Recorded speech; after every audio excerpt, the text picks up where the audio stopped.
now with the Pregame Show, live from the 10. Here are your hosts, David and Jeremy.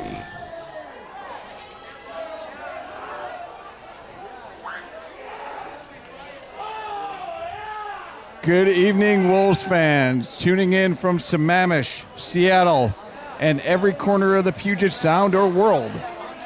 Welcome to Eastlake Wolves football. I'm Jeremy Budish, alongside the legendary and one and only David Oliphant on the play-by-play tonight.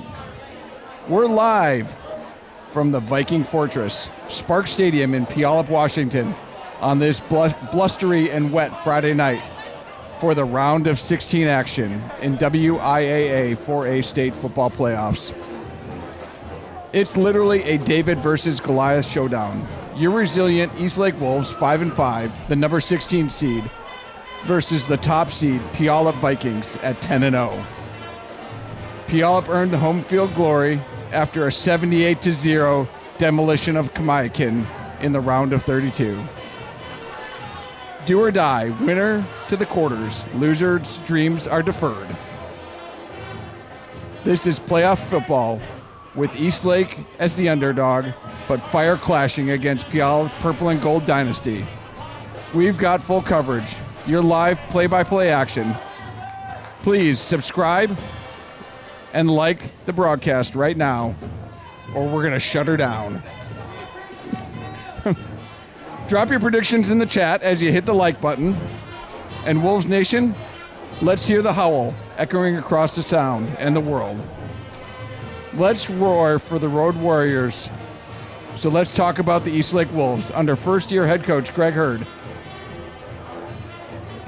Eastlake turned a 3-5 regular season into a postseason magic, clinching a playoff route of Newport 50-10. And then stunning number 17 Meade in a 28-24 in the round of 32 last week. This Pack's 28 points per game come from a balanced fury of senior quarterback Ryder Barry Smith, the dual threat dynamo, coming in with 1,500 passing yards, 15 TDs, and 221 rushing yards. His 60% completion slices secondaries like a Sammamish storm. However, the engine, senior Iron Man Miles Johnson, number 20, a two-way beast with 1,203 rushing yards on 193 carries, 11 TDs, plus 52 and a half tackles, leading the defense. The coaches call him the heartbeat.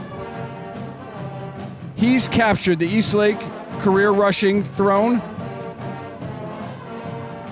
On the catching side, senior speed demons Chase Hanchka, who's not suited tonight, came into the game with 377 yards and 3 TDs.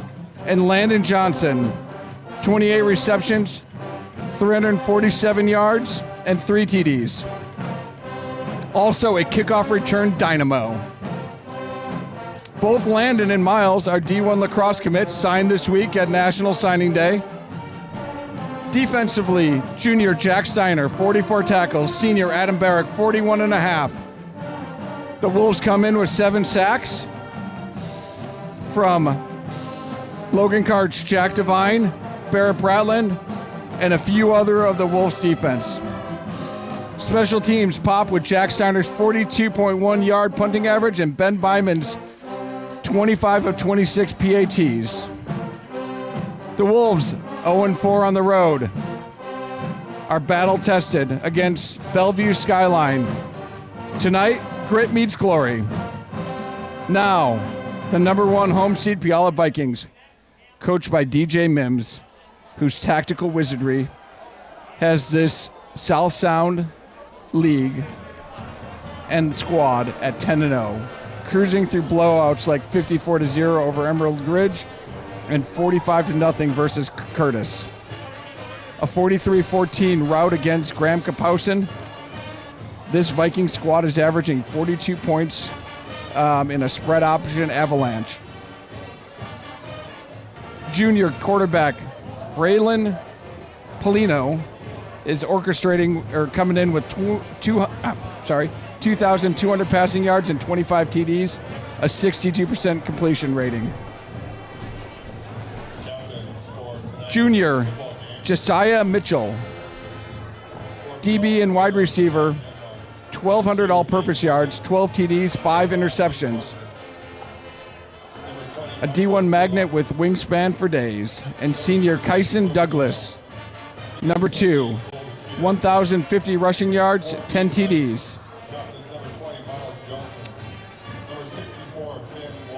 Other Vikings to watch, Colton Caldera and senior Dominic Wems, coming in with 100 tackles, 5 sacks, and 400 rushing yards. The Vikings' defense is physical in the trenches and is a force to be reckoned with on the run.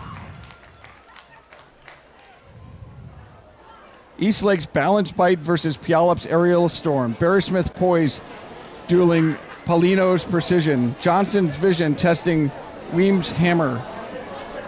Tale of tape, Vikings edge total offense, 380 yards per game to the Wolves' 350. But Eastlake owns special teams spark. +5 over turnover margin in the playoffs. It's a chilly 48 degrees. The mist/rain is coming down, so the slippery turf is going to favor scrambles and returns. Last year, Eastlake fell to the Vikings 27-14 in a heartbreaking loss during the round of 32. The Vegas odd makers favor the Vikings by 10 in this classic. Unless the Wolves roar pulls the upset, keys to the game, turnovers, red zone, stands, and who blinks in the crunch time. So as we get ready to go live and the captains take the field, Eastlake football would like to thank our incredible sponsors for their commitment and support. Kinsen & Kinsen Homes, Eastside and Seattle's home experts. Pine Lake Ale House, craft beverages, tasty eats, and good times.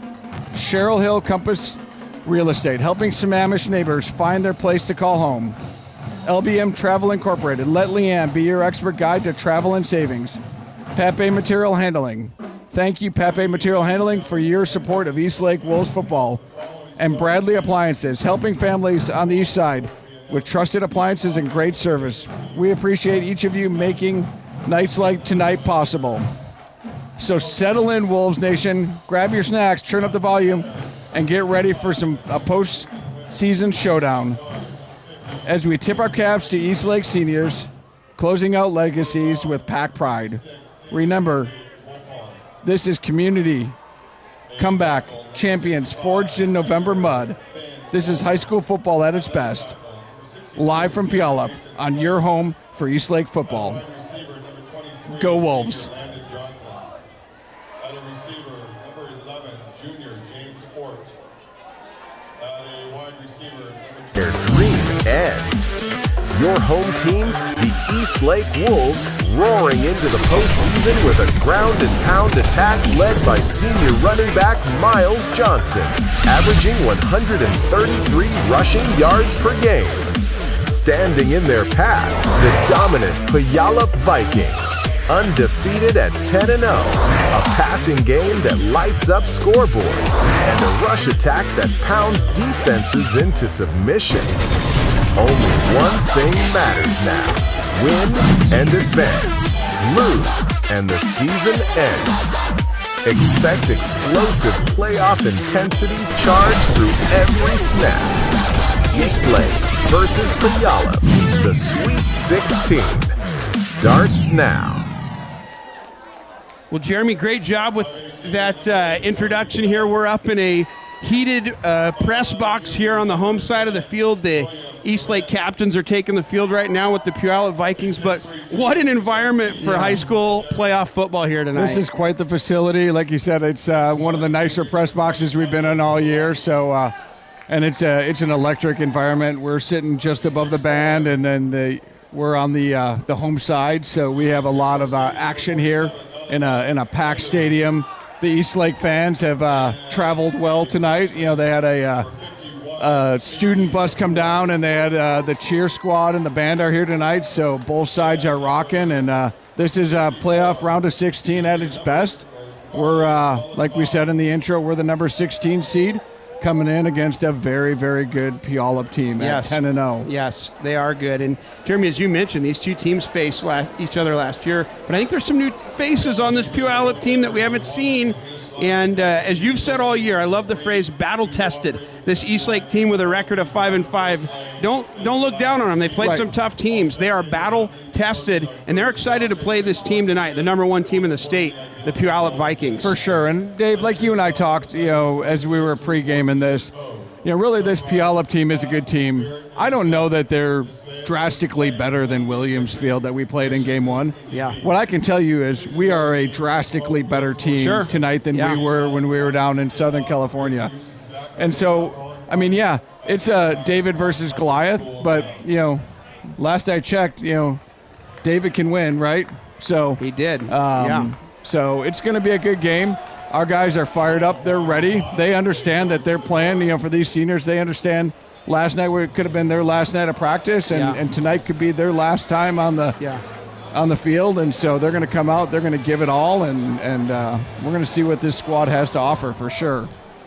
Apologies in advance. We're learning the Puyallup roster. We're based off what's on the website. Max Preps, we're kind of learning this group. So if we've missed a step or two, let us know. But we're going to do our best to give as much credit to the boys in purple. But make no mistake, this is an Eastlake broadcast. We're wearing Eastlake colors. We're cheering for Eastlake. But we know we're playing a very good football team, and we'll give them credit where it's due. But again, we don't know all the players, so apologies in advance. We're trying to figure that out as we go here tonight. Yeah, and a little Metallica over the PA system here as we're clocking down to 3 minutes before game. They got quite the entrance set up. I don't know if we could switch down to the entrance. They got I don't know if we can get down to the inside camera here. Yeah, the Puyallup Vikings have taken the field, and they have speed and size. And the Eastlake Wolves tonight, in their black helmets, their white jerseys, and their red pants.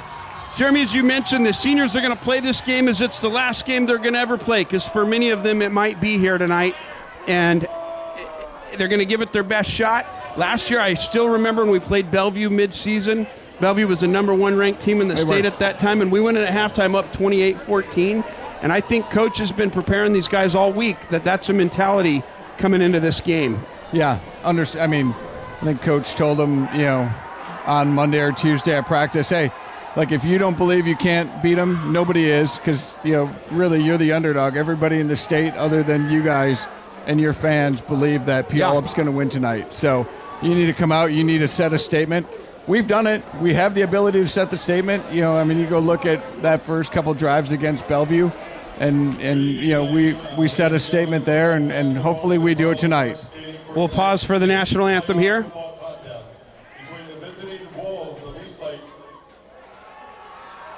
And the Vikings from Puyallup High School. Tonight's officials are certified members of the Washington Officials Association.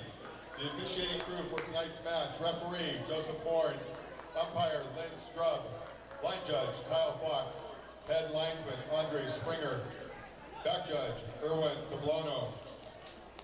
Ladies and gentlemen, at this time, would you please stand for the playing of our national anthem, which will be performed by the Viking Pep Band under the direction of Mr. Eric Ryan.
training and physical therapy services for our athletes.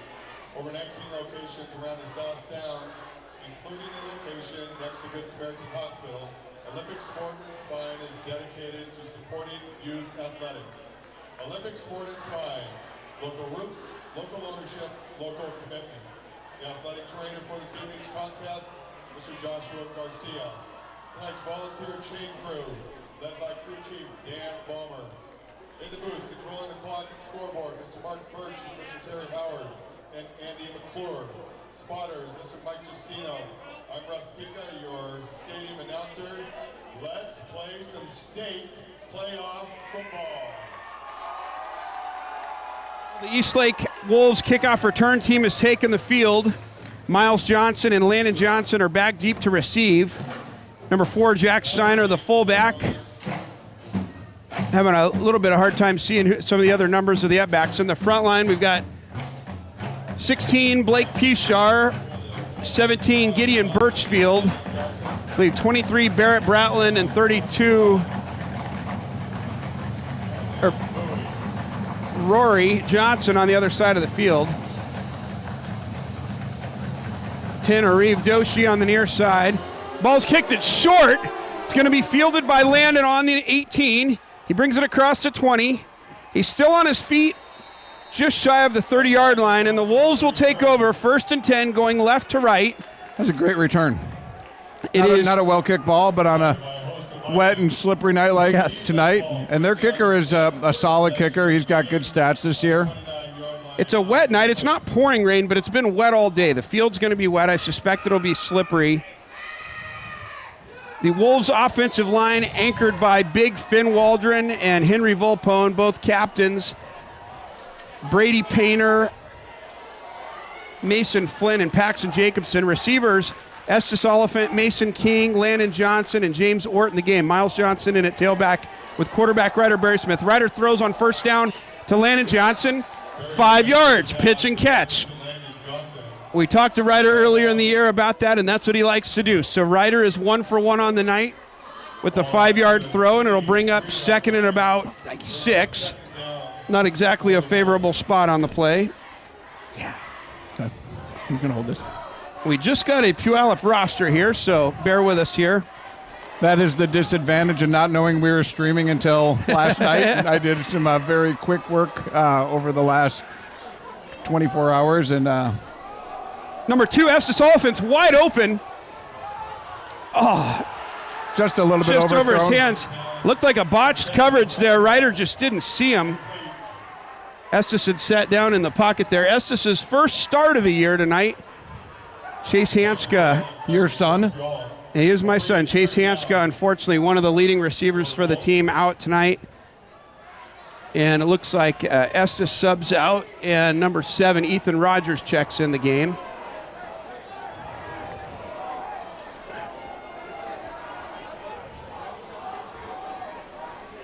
Ethan guarded by number 1, Josiah Mitchell on the near side. Ethan Rogers is coming out of Official the game. timeout. But Jacob Kim comes in for Ethan. Must have had an equipment issue, knee pads or other. So Jacob Kim comes out to split in on the near side. Ryder looks to throw again on 3rd down. He's got time.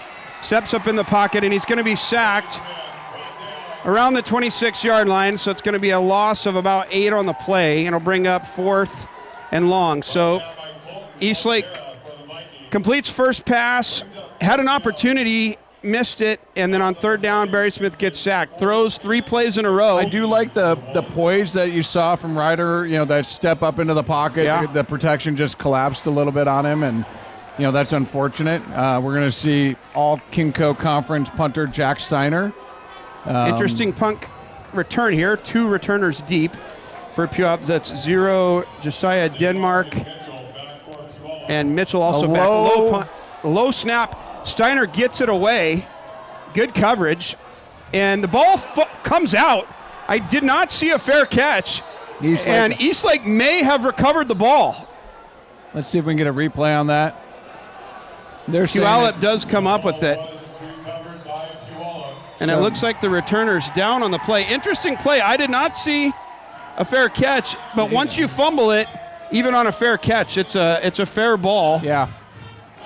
And, I mean, that was a low snap. Steiner did a great job to field that snap, using some of his former baseball skills maybe.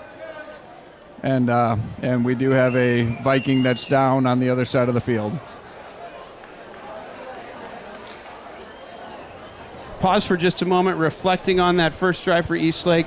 Nice return by Landon. Barry Smith connects with Landon. First play of the game. Second play, I think Barry Smith gets that back. He probably completes that to Estes. And then on that third down, it was just good coverage by the Vikings. But we talked a lot about Miles Johnson. Clearly, Coach Hurd looking to give Miles, to open up Miles' running game, possibly by utilizing the passing game. But I'm thrilled to see that we did pass the ball 3 times in a row early in the game, that the center, the quarterback, the wet ball, all those things that you worry about in a wet game, we seem to execute okay. Yeah, agreed. And now this is going to be the test for the Wolves, right? I mean, this Puyallup offense has a lot of firepower. A great receiving core, a couple of good running backs, a really athletic quarterback. And so we're going to see the Eastlake defense take the field for the first time tonight. These big, strong linemen from Puyallup carrying off their teammate. It looks like that's, I believe, number 14, Tyson Brown. It's hard to see the jersey.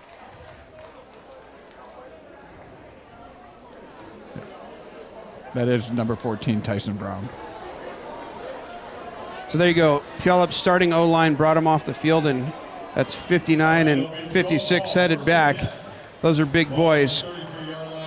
56 is listed at 6'5", 295, Doyle, and 59 is 6'1", 265. Puyallup, like we said, has size and speed. Eastlake comes out in 2 deep safety look on first down. It's a run up the middle on first. He's wrapped up at the line of scrimmage. Gets about 2 on the play.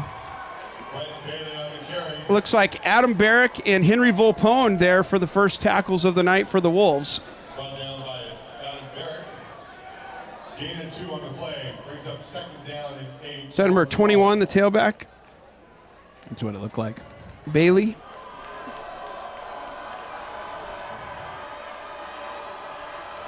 Puyallup comes out, 4 receiver set, single back. Quarterback draw on first play to the tailback. He's fast and he's got room to run. He's still on his feet. Miles Johnson wrestles him down as he gets across midfield inside the 40. There's a flag in the vicinity of what's usually holding. Holding on Big 56. So Doyle, who carried his teammate off the field, looked like he was grabbing a wolf there, and fortunate play for the Wolves. That's a huge swing. The ball had crossed the 40-yard line, and now will be placed inside the 25. So that is a fortunate break of events. A 35-plus yard swing there, Jeremy.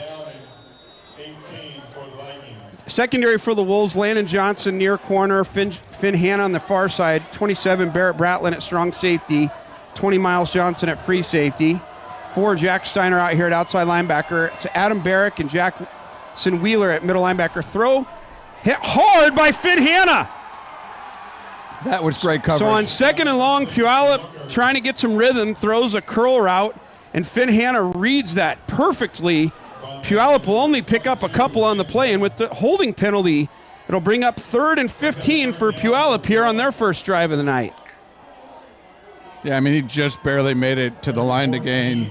Caden Eaton and Ort and Paterno are in the game on the defensive line. So Eastlake's got what I would say is their pass rush, and also Nolan Budish, number 8, checks in at middle linebacker. There's a whistle. Looks like there's going to be a timeout called Eastlake. So I give Coach Hurd credit. He didn't like what he saw there. This is a big play if we can get a stop here. And after the holding call and a couple of good defensive tackles by the Wolves, we've got a chance to get the ball back for our second drive of the game. Jeremy, what we did see on that long draw play is what Puyallup does really well, is they spread you out because you have to respect the pass, and then the tailback's got a lot more room to maneuver, and that draw opened up like a book. Right, wow. Right. And he's fast, athletic, and he can, once he gets up and running, he's going. This is my first time to Sparks Stadium. I was talking to my friend Joffrey Schock this morning, who played football at Pacific Lutheran University, and he said this was his home field in college. This is where the Lutes play their home field games. So again, Eastlake's got the 3 defensive line pass rush in the game. Budish and Barrick at linebacker. Jacob Kim comes in with an extra safety. Puyallup's in a 5-receiver set, 3 receivers on the near side. Hard count. Paterno does not cross the line of scrimmage. The flag is not thrown. Puyallup resets. 7 seconds on the play clock. Quarterback's looking on the far side. He pumps fakes. Now he's going deep. Bratlin's in position. And an outstanding catch by number 2, Jaden Woodland, listed at 6'2", 185. And the shame of that play, Jeremy, is Barrett Bratlin was in great position. I think he was trying to just get a hand on it. And Woodland just climbs the ladder and makes an outstanding catch. Yeah, I mean, what does Woodland come in at size-wise? Yeah, number 2, that's Woodland, 6'2", 185. He was all of 6'2".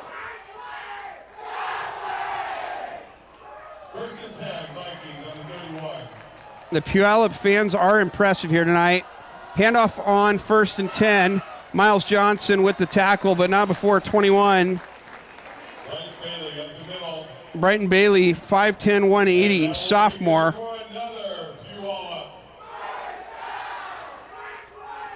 What a big conversion for Puyallup there. That was huge on 3rd down. And that's what they do, right? I mean, they can test you on the passing game. They can test you on the running game. They're a very complete program. So, handoff again to 21 up the middle.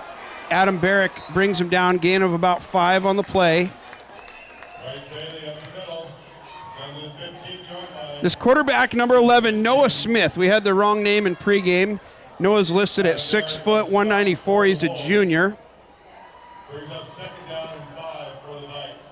Max Prep says he's thrown for 26 touchdowns this year. I believe it based on the scores they've put up. This team averages around 50 points a game. I think it's 42, but yeah, I mean, they definitely put some points up. 21 with the ball. He cuts it back. He's wrapped up near the line of scrimmage. Nice tackle there. That was number 50 on the tackle. Who's Brady Painter, number Brady 50. Painter. Senior playing both sides of the ball. Dad, Darren Painter, a longtime coach for this group. You and I both coached with Darren. Darren's the VP of the program, and Brady missed most of last year with an injury. It's been so nice to see him on the field this year. Okay, Puyallup comes out in a heavier set. They've got a tight end and a fullback on the near side. 2-receiver set. Hard count, and Puyallup jumps off line. That's big 59, Michael Tailua. 6'1", 265. They called it on 60, but 59 was 4 yards downfield. I'm not sure that it mattered. Yeah. So another fortuitous play for the Wolves. It'll bring up 3rd and long. The Wolves with another chance to try to stop this high-octane Puyallup offense. So looks like the passing set will come in. The big 47 and 30 fullbacks will come out of the game. Look for another pass play here. Puyallup can stretch the ball. Also saw on film they like to run crossing routes. 4-receiver set, 3 to the near side. He's looking at the far side. Throws a curl to Hannah. I should say to Hannah's side. And that's number 2, Jaden Woodland. I thought Woodland might get a taunting penalty. He was pointing at the Wolves as he went into the end zone. Yeah.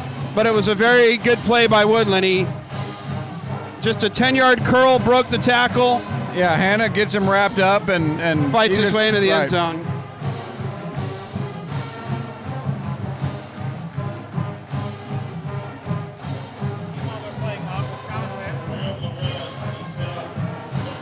We're up here. It's a covered stadium on both sides of the field. And the Puyallup band, when they play, it is loud up in here. It feels like a college atmosphere. Now, it is nice that they're playing on Wisconsin. I mean, that a fan favorite for me.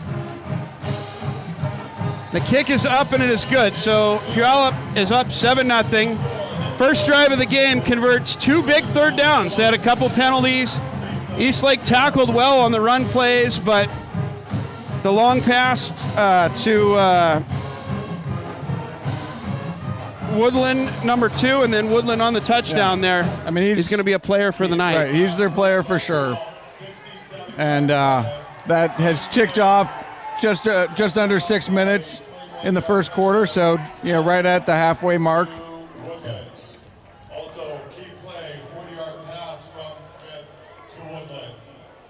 Jeremy, the one thing I'll say in watching some Puyallup film against Sumner is they do give up some big plays. They're great athletes, but they also have a lot of young guys out there, sophomores and juniors. And Eastlake's got a lot of good athletes. I think Eastlake is capable of popping some big plays if they take advantage of mental mistakes. And I'm not saying that Puyallup makes a lot of mental mistakes, but they've got a lot of young guys. And a big game like this, that's certainly a possibility. They got a lot of players. Landon Johnson fields it near the goal line. He cuts it upfield. He's got room to run. Here he goes. Landon across the 30. Landon inside the 40. Still on his feet near midfield. Great return by Landon Johnson, the senior. I mean, he is a spark plug. He is a fire. Last week he had 3 interceptions, multiple receptions last week. So what a great athlete. So again, if you're watching from around the world, please hit the like button. Hello to Ava. It looks like Ava's watching in my daughter in Flagstaff, and what's Arizona. up, Ava? So welcome to the broadcast. For those of you who are on the chat, we got an iPad up. We can see the chat. It's kind of cool. Oliphant and Ort to the near side. Kim and King to the far side. Miles Johnson in the backfield. Kim in motion. They fake it to Kim and hand it to Miles. And he is crushed by number 20. They read that like a book. Michael Plulasi, 6'1", 220 linebacker. I believe he was one of the captains tonight. And Miles' number 20 was met by number 20 there, and that was a big hit. I mean, Miles barely had the ball for a second before he was brought down in the backfield, which has not happened a lot this year. So 20 looks like really playing a true middle linebacker. Brings up 2nd down, 15 for the Wolves. 4 receiver set again for Eastlake. Oliphant and Ort to the near side. Kim and King to the far side. Miles into the backfield. Barry Smith hands it to Miles again, and he will barely get back to the line of scrimmage. Brings up 3rd and 15 for the Wolves. Looks like Jacob Kim comes out of the game. I learned on the way down tonight that Jacob Kim's grandparents watch from Korea. They're very into the broadcast, so welcome to Jacob's grandparents if you're watching live from We're Korea. Officially global. Yes. Landon and King to the far side. Oliphant and Ort to the near side. Miles in the backfield. King in motion. Barry Smith taking a shot. Dodges traffic. There's a flag thrown. That's in the vicinity of either holding or a face mask. Ryder did an outstanding job avoiding the pass rush there, and the flag was thrown right around that. Pressure by the Vikes. I have a feeling that'll be in the vicinity of hold.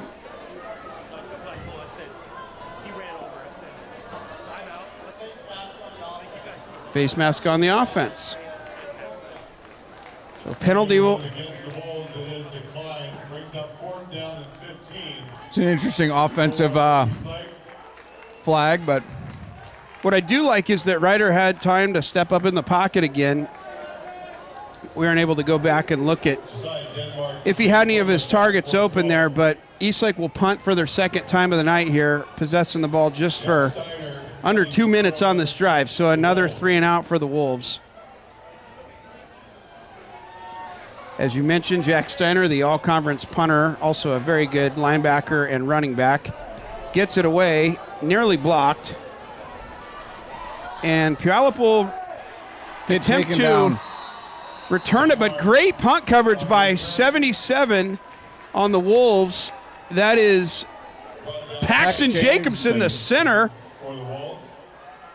Great hustle by the Paxton. One unblocked guy on the. I'm not used to seeing yeah. Paxton's number on He had defense. some wheels on that one for sure. So great job, Paxton. Great punt coverage. Wow. And that was 0. Josiah Denmark, 6'2", 180, senior returner. I suspect a bunch of these seniors from Puyallup are college commits. I was looking on X or Twitter last night. You could see a lot of them are getting a lot of looks. Yeah. Puyallup comes out in a 3-receiver set. Looks like fullbacks in the backfield. Am I missing somebody? Ball's on the ground. I'm not sure Puyallup only had 10 guys on the field there. I think they had a fullback just back offset the line. If you look here, you had. Where's the fifth? Oh, and the running back Yeah, there. and So the it's a running back, two so- running back set. Sorry. But yeah, bad transition there. Almost ended badly for Puyallup, but so they lose a couple on the play. 2 receivers to the far side, single receiver to the near side. Fullback still in the game. I would suspect a heavy run formation, possibly a screen. It is a run up the middle. And 21 bounces it outside. He's got room to run. It looks like Finn Hanna was getting blocked. I would have called holding there by number 2, Jaden Woodland, who had the huge catch on the first drive and the touchdown. Has a good block there against Finn Hanna, and Bailey with a huge gain on 2nd and long. Yeah, I mean, I think as a somebody that's blocking a defensive back, you're going to do that all day until you're called on it. So Vikings from the Eastlake 47. I did notice Finn Hanna switch sides, so Finn is going to be the man that has the pleasure of guarding him all day. 21 with another run. James Ort wraps him up for a gain of about 5. Good tackle by James, the defensive end there. James, another two-way player. he had a great game last week. He had a great game last week. Sack, huge catch, huge tackle, last play of the game on 4th down. Yeah, and Dad, Jim Ort, the El Presidente El of Presidente WFA. of the Wolves Football Association. We talked about it last week. So good to have Jackson Wheeler, 28, back. And there's Bratlin with a nice tackle to hold the Vikings short of a first down. We'll see if they move the chains. They are going to move the chains. So that'll bring up 1st and 10 on the Wolves 37. Again, 28, Jackson Wheeler was out for most of the season after the Tumwater game and came back and had a big impact last week. Excited to see what he's going to do today. Puyallup comes out in a 3-receiver set, 2 backs in the backfield.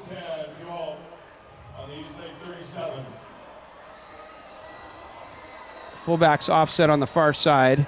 It's a handoff up the middle. 21 bounces it outside. Steiner was there, not able to pull him down. He's still on his feet. He is a slippery guy. Ball came out. Whenever Miles Johnson gets around the ball in a dog pile, he is like a junkyard dog getting the ball out. I could just feel Miles going for the ball. But 21 Bailey down by forward progress there. You can see Miles right there just looking to pull it out. Got it out, just too late. Yeah. And Miles is, as we said in the intro, the leading tackler on the team. He's coming in with, what did I say, 52 and a half. So, you know. Another run up the middle. Bratlin's there. Good for another Puyallup first down. And the crowd says, that way. Which way? That way. They are a very good offensive football team, and evidently they're a good defensive football team also, but they are marching this drive here. About a minute left to go in the first. It'd be nice to keep them out of the end zone and hold them to a touchdown for the first quarter. Whistles blow. Puyallup burns a timeout. Coach didn't like what he saw. So with 48 seconds to go, Jeremy, we're going to give a shout out to the sponsors. Let's give here. a shout out to the sponsors. Kinsen and Kinsen Homes, Eastside and Seattle's home experts. Pine Lake Ale House. I'll go back to Kinsen and Kinsen Homes, Eastside and Seattle Homes expert. Longtime sponsor of the program. Thank you, Kinson and Kinson Home. Pine Lake Ale House, craft beverages, tasty eats, good times. I heard the Pine Lake Ale House is live streaming the broadcast tonight. If you're at the Ale House right now, just give us a little, woo, somebody give us a comment. Order on. another round. Let's go. Let's order a couple more sides and get that bill going too. So, and if you're there tonight, go on down tomorrow for breakfast. We'll get the rest of them here at the next break. So it looks like Puyallup will not huddle. They huddled on the sideline. They're going to have 2 receivers to the near side. 21 still in the backfield with the big fullback. That's the smaller of the 2 fullbacks, Tyler DeTrum, 5'11", 200 pounds, senior. Hard count, handoff to 21, inside run, and he's going to be brought down by Miles on the 2-yard line. Great effort by Miles to bring him down. I was about to call a touchdown on that. Now there's a flag on the play, Jeremy, around the 22-yard line, and Puyallup is not moving forward, so this could push the Vikings back. Ooh, personal foul on Eastlake. Penalties on Eastlake. Personal foul. Jeremy, I just noticed 55 Wilson Fang in the game. Good I to saw have that. Fang Du back. Welcome back, Wilson. Yeah, Wilson also went out in the Tumwater game. And Sounds like the personal foul was on Wilson. And Wilson, I think, left the game. Wilson, we love you. Wish you didn't do that, but I think it only cost us a yard there. So handoff up the middle to 21. He's upended and brought down with forward progress. So Puyallup does not score. And Jeremy, this is a moral victory to hold these guys to 7 points in the first quarter. They're going to go to hurry-up offense. They want to score more than 1 in the first quarter. Yeah, Hard count, same play. He's in. And walks in the end zone.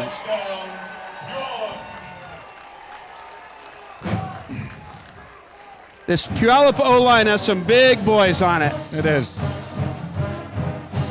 And they got some athletes in the backfield, and it's really what kind of fires the engine for sure. So, and I would guess, like, if you went back and looked at their record through the year, that was probably one of the lowest scoring first quarters that they've had all year. So, I mean, they've had some big victories, and, you know. I'm proud of the Eastlake defense for making them work for it. I feel like a couple of those, if that long pass gets batted down, this could be a 7-0 game at this point. Or the ball squirts out a little bit different. You know, I mean, there's a couple of just, little tweaks here that need to happen on the defensive side to, take a bunch of that back. And they're hurting themselves quite a bit too, so. The kick is good, takes Puyallup to 14, so Eastlake will receive the kick here at the end of the first quarter, and we will change direction shortly after. Yeah. That last drive by Puyallup, 75-yard drive. We haven't seen Eastlake take one to the house this year on a kickoff. Landon's last one was pretty good. I'd love to think positive thoughts for the I like Wolves. that. I like where your head's at. One of the biggest plays we had in that regard was down at Williams Field. We were down at that point 18 points or so, and Landon took it all the way down to the 10-yard line, and we punched it in on a James Ort reception.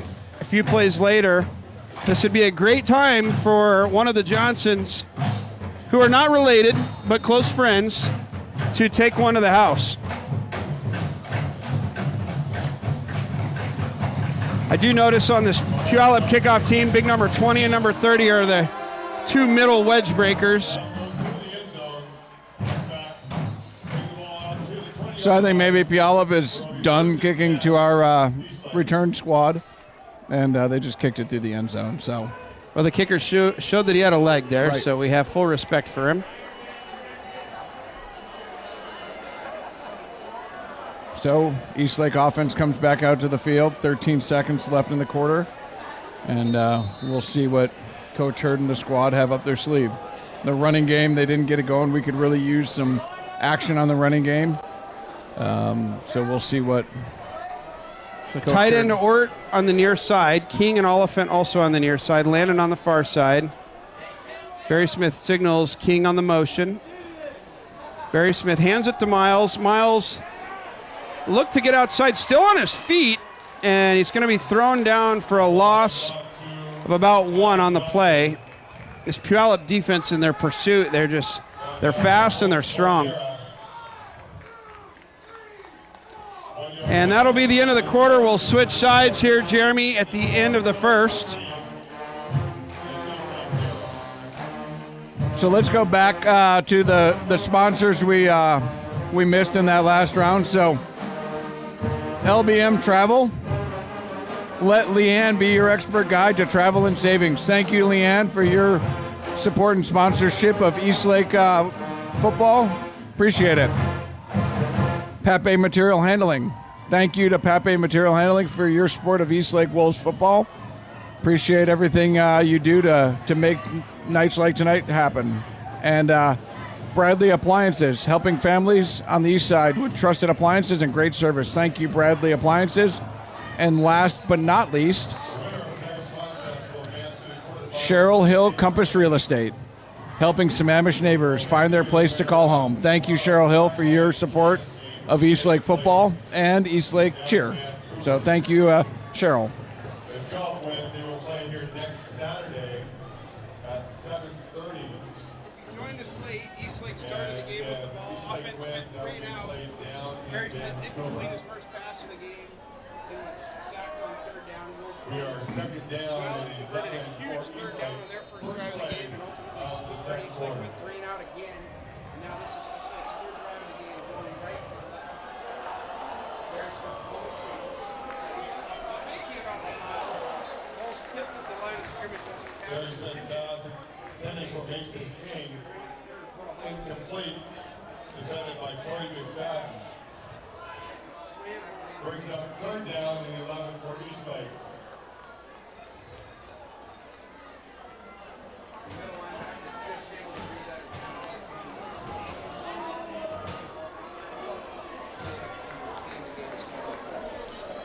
There's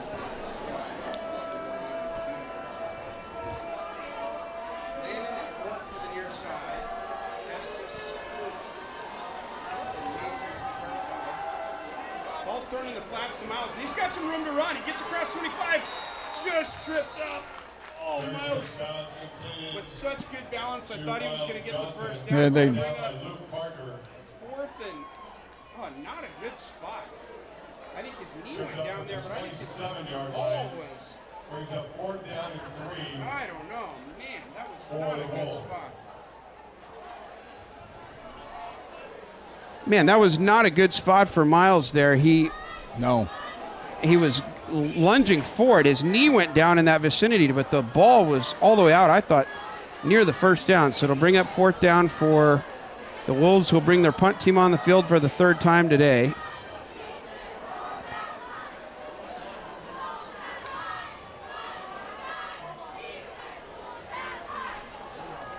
Steiner takes his time in the slow rugby kick. It is, I believe, fumbled. He must not have touched it. Eastlake's going to down it.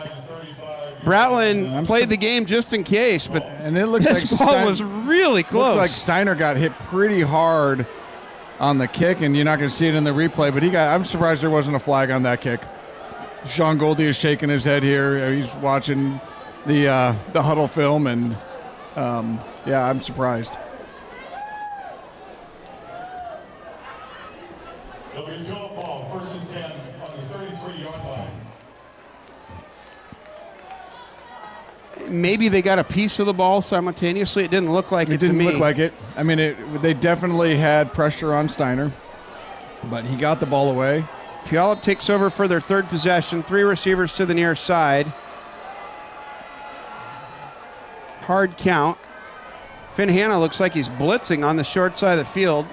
Coach is possibly calling an audible here. 2 safeties deep. Puyallup will throw on 1st down. It's a curl to number 1. Josiah Mitchell. He's also starting cornerback. And looks like Adam Barrick a little slow to get up on the play. I think Barrick's going to check himself out.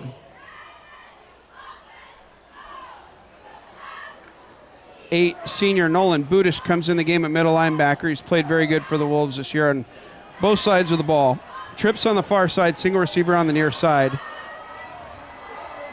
Puyallup hard count, play action. It's a sidearm throw, almost a mirrored play to what they just ran.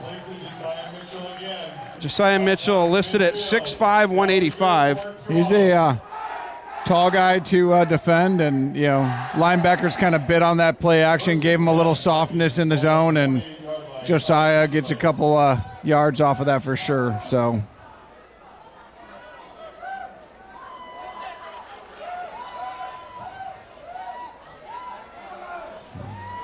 Trips on the near side, single receiver on the far side. Looks like to me Puyallup don't have enough guys on the line of scrimmage, and they had a guy in motion. They're going to get called with illegal procedure. That ball's down. The whistle is not blown yet.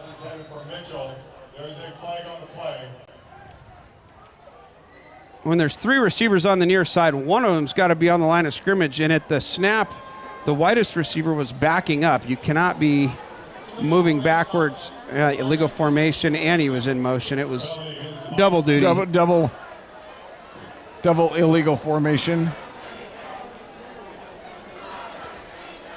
So that'll bring up 1st and 15. The Wolves with another opportunity here to try to get. We've definitely had our share of opportunities that have been given to us by this Viking squad. Thank you, Kim. Appreciate the shout out. 3 receivers on the near side, single receiver on the far side. Single back for Puyallup, 5's in motion. And it's going to be a fake jet sweep to 5. He's going to take a shot down the field. Landon Johnson's in coverage. And good coverage by Landon and Miles. Incomplete pass. This is where I was excited coming into tonight. Both teams are good. Both teams have great athletic individuals, but athlete for athlete, Landon Johnson can run with anybody out here on the field. 100%. So when Puyallup takes a shot down the field like that, I've got all the confidence in the world that he's going to be in position. Now, that doesn't stop a 6'5" receiver from dunking it on his head, but Landon's fast and he's going to be in position, and Miles was in position as well as the safety over the top there. So it does bring up 2nd and long for the Vikings. 3 receivers on the near side, single receiver on the far side. Quick count. Look for a quick throw. No, he's going to take another shot. Quarterback's going to run. There's a flag down on the play. He's got his receiver, number 2. He's drugged down. There's a flag late at the play. I think Bratlin may have got his face mask. If I had to guess, these are going to be offsetting penalties, and we're going to replay the down. I would guess so, too. I mean, that first flag looks like it's offensive holding. Which is unfortunate. Bratlin could have let him score the touchdown, and it would have been called back. He didn't know, right. And he was putting in great effort. So as we sort this out, we got 291 watching and only 47 likes. So we're going to shut the stream off if we don't get up over 50 likes here going. We want to have a record number of likes tonight, please. This is our last broadcast tonight, so. Well, we said that last week, Jeremy, so who knows? We said that the last 4 weeks. Maybe if we keep saying it, we can speak it into existence that it won't be. I think that's kind of what we've been doing, so we are blessed to be here live. A lot of work by Eastlake administration to make it happen tonight, so. Yeah, up here in the booth, our main man, Sean Goldie, runs the huddle assist all game. He's got a busy job, and Sarah Goldie, the athletic director for Eastlake, a huge supporter of the football program. We got a text late Wednesday night and said, guys, we're broadcasting, and we debated letting the public know because we wanted everybody to come to the game. We wanted a fan base down here. We do have a fan base. I mean, we do have a fan base. The fan base is good. You know, on a rainy night here in Puyallup, they have the luxury of being under a set of covered stands, which is nice in the Pacific Northwest. 2nd and 15. Receiver motions to the near side to make it 3. It's going to be a receiver screen in the middle, or a running back screen. That's 21. Evades traffic, and he is brought down by Budish. He did not get the first down, so we've got another 3rd down here, Jeremy, if we can come up with a stop.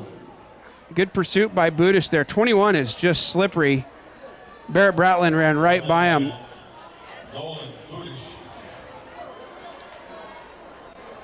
The big D tackles, Vopone. Actually, is that Wilson Fang back in the game with Waldron? Handoff up the middle to 21, and he's got room to run. And he's hit hard by Miles Johnson around the 30-yard line. Nice tackle by Miles, but not before a gain of about 13 on the play. I mean, Miles came in with a head of steam, and he dropped his hips and had a really nice tackle, and great, physical tackle by Miles, but they still get the first down on that play. Puyallup comes out in a 3-receiver set on the near side, single on the far side, single back, play action, quarterback's rolling out. He throws it to the back in the flat. That's the fullback, number 30, Tyler Dechum. Deshaun, I think, is how they... Deschamps. Listening to the stadium announcer, Yes. who probably does it every week. And this stadium announcer, I can tell you right now, is one of the best we've heard all season. He's got a lot of energy. He clearly knows this team, and he gets this crowd going. I'd say besides the Tumwater road trip, this is probably the most fun stadium experience that we've had this year. I think the homecoming game at Skyline, I mean, that was good I hate to give them as many props as they need to, but they brought a lot of... Second and long, Budish nearly with the sack, still in pursuit. And there's Budish, and he's now hit for a short gain. Adam Barrick's going to get credit for the tackle. Quarterback scrambling and gets nailed on the cutback. Great pressure. Budish nearly had him for a sack. Did not break down as he came in like he was taught. Paterno slowed him down. So Budish did again. Then Barrick. But Huge definitely third down. playing with some downhill speed there for sure. I love the effort out of this Eastlake defense, Jeremy. 3 receivers to the far side. Watch number 1 on a curl. Miles is going to jump it. Hard count. Puyallup putting some signals up. Eastlake in this 2-deep safety look. If they throw a curl to 1, Miles is going to jump it like he did against Meade last week. They do throw a curl to 1, but Miles is deep. And the ball's out, and Barrett Bratlin, the ball hawk, has it. Bratlin with 2 turnovers last week, and now he's got a fumble recovery deep. Budish knocked that one out on the tackle. You'll watch this on the replay. So. Number 1 looked like he was going to go into the end zone nearly, and Nolan Budish with a huge hit. The ball's wet. It's not easy to hold on to. And Budish with a huge play on what could be his last football game ever. He's got credit for a forced fumble on that play and a nice pursuit on the previous play. So the Wolves take over with the ball on their own 15-yard line. Wolves come out in a 4-receiver set. King, Ort, Kim, Landon Johnson. Hard count. Bratlin said Bratlin. Bratlin just recovered the fumble. Yeah. That's Barry Smith, our quarterback all season. Completes it, but it's a loss. Loss of the play, 5-yard loss. It's a bubble screen to Jacob. It was low. He had to stop, and this Puyallup defense, they don't give you much room. No. No, I mean, to get any yardage on that play, that had to be thrown perfectly, and you had to be able to take off and head right downfield from the reception. So King, Kim, Ort.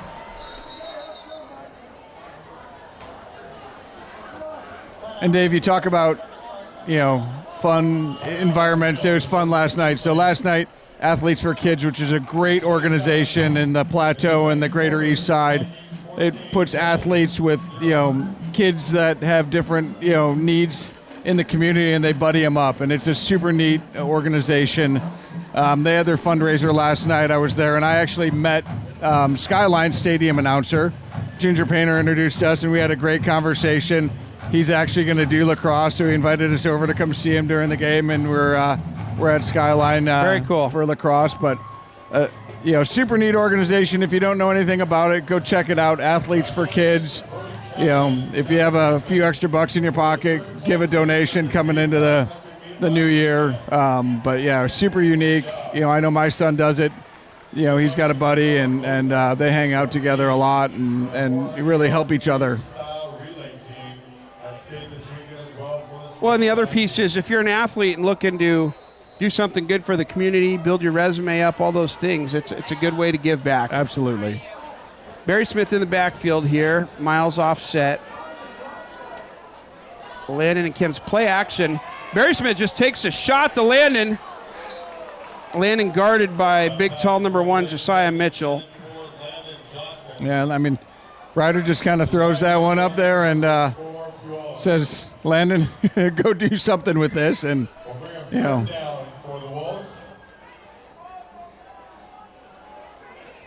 Ryder's capable of throwing it 50 yards.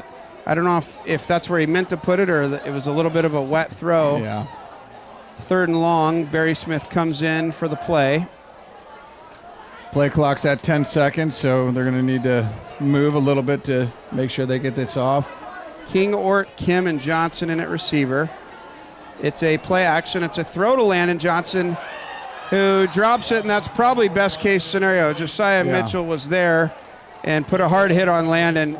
Incomplete, will bring up 4th down. So Eastlake does a good job getting the turnover here midway through the second quarter. The offense not able to do anything with it, and Eastlake punt team will come on for the 4th consecutive series.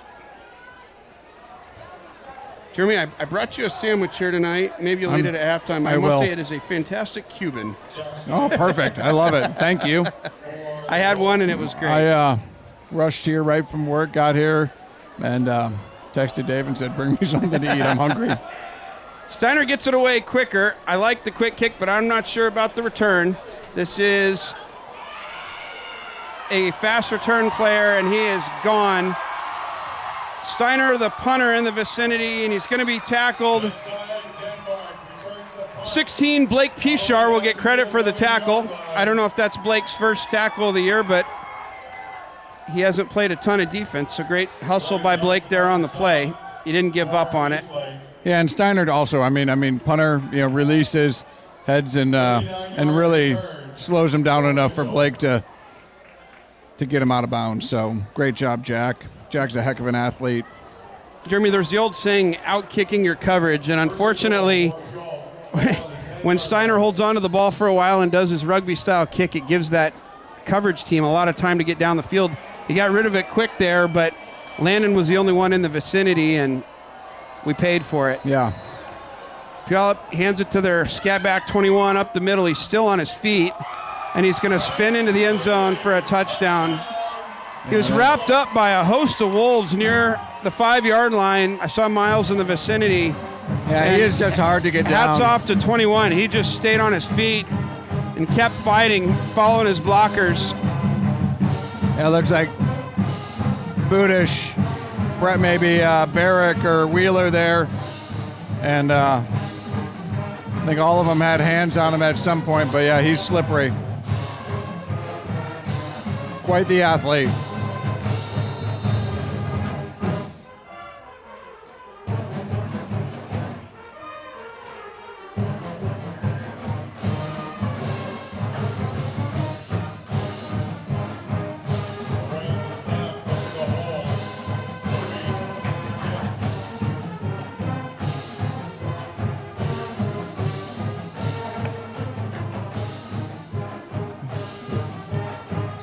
Kick is up. It's good. That'll take Puyallup to 21 here, halfway through the second quarter. 21, Eastlake 0.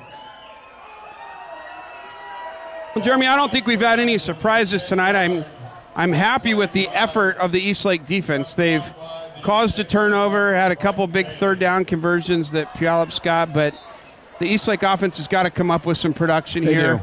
They do. The nice screen pass there to Miles Johnson on second down. I thought he was going to break it for a long run. He wasn't able to get the first down. But if you're Coach Hurd right now, you're making some decisions between, misdirections, maybe running the ball still, possibly passing the ball downfield more. What do you see, Jeremy?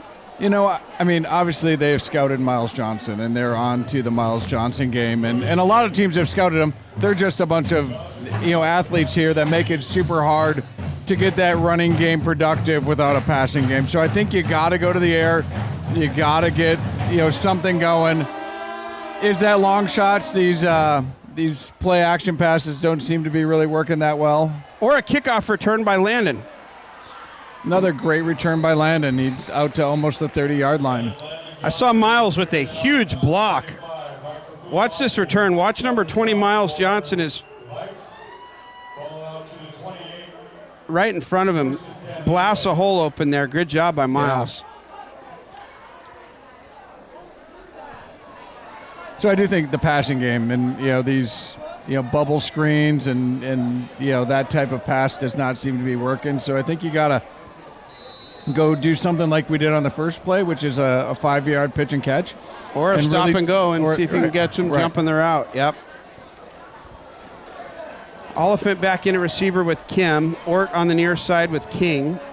4 receiver set. Miles in the backfield. Puyallup with a 4-3 cover 3. And here we go. Mason King with a nice catch on first down. It's going to be a gain of about 6. So great job, Mason. It's going to keep the clock running.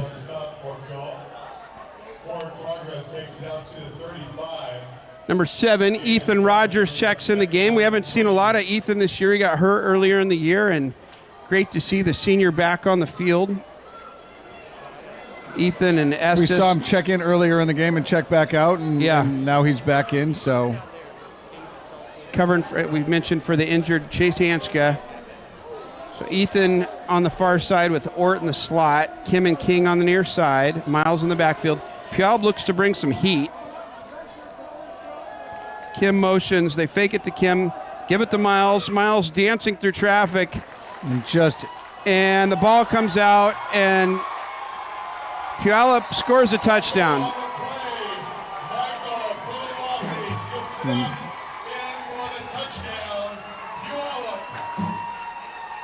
I think it looked like Miles looked like down by contact on the replay. Forward progress, but doesn't matter. You got to hold on to the ball till the whistle, and Miles does not fumble the ball very much. He had one last week that was a little bit shocking, and here tonight that's not where we wanted to be. So Puyallup comes out here with the swinging gate. We saw this against Skyline. Eastlake prepared to defend it. Puyallup looking to the sideline whether they should go for 2.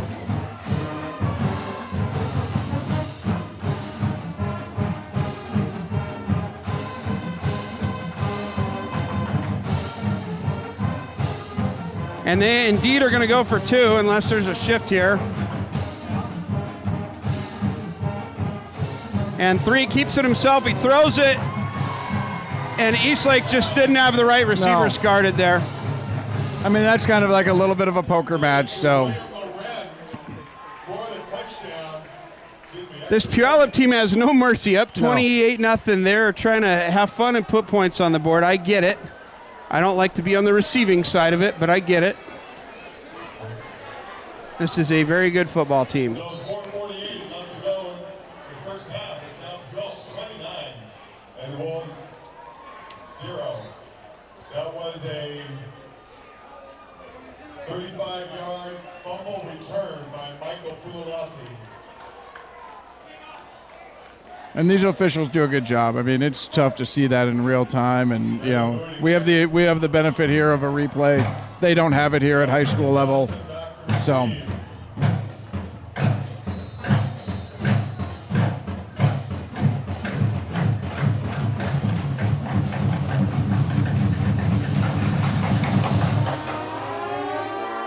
Kickoff to Miles, who bobbles it. He picks it back up, crosses the 10. Across the 15 and near the 20-yard line. A lot of work to get out to the 20 there for Miles. It is. And I guess I'd remind, this team put 45 on their crosstown rival, Emerald Ridge. They put, 54 over Emerald Ridge. 45 over Curtis, another great squad. 43 onto Graham Kapowson. And so, I think they scored 78 last week, if I'm not mistaken. Against 78 last week against Kamayakin, I believe from it was. Mukilteo, yeah. So the Wolves come out a 4-receiver set. King, Ort, Kim, and Johnson. Barry Smith with Miles on the back. And, oh no. Oh no. That is going to be either a safety, another defensive touchdown. Barry Smith went to throw the ball and it just slipped out of his hands. The ball was knocked backwards into the end zone. 2 consecutive plays, the Puyallup defense has scored touchdowns.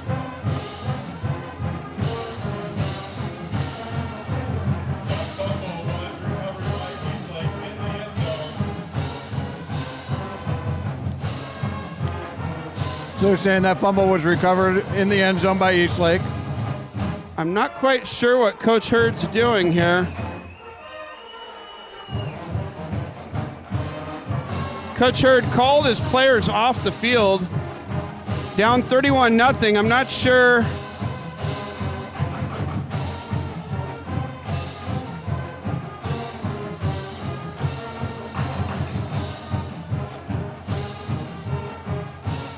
Oh, they've changed the call to a safety. Yeah. The call has been changed to a safety. That's why it's 31. It was 29. So Eastlake will punt or kick off from their own 20. Apologies if you said something. I was looking around. I couldn't tell. I didn't see the official signal it. I saw the scoreboard. I heard the stadium announcer call it. I was in my own world for a moment there. So a defensive score on the safety. The Eastlake offense tackled in the end zone. It's 2 points for Puyallup. And Eastlake has the option to kick or punt from their own 20. They will kick off. Ben Byman with his first kickoff of the night. Ben's got a very good leg. I don't think he's got a good enough leg to kick it in the end zone here, but he could certainly boot it to the 20. So it'll be interesting what Eastlake does. Ben with a short kick around the 35, fielded by number 2. He's already got a couple touchdowns tonight. And he's still on his feet. Flag on the play. Bratlin is going to bring him down. What an athlete. Jaden Woodland is having a great night. Huge catches, also playing defense. Yeah, I mean, he's all over the field. Impact player. And that was probably one of Byman's shortest kicks all season. Holding on the Vikings on the return.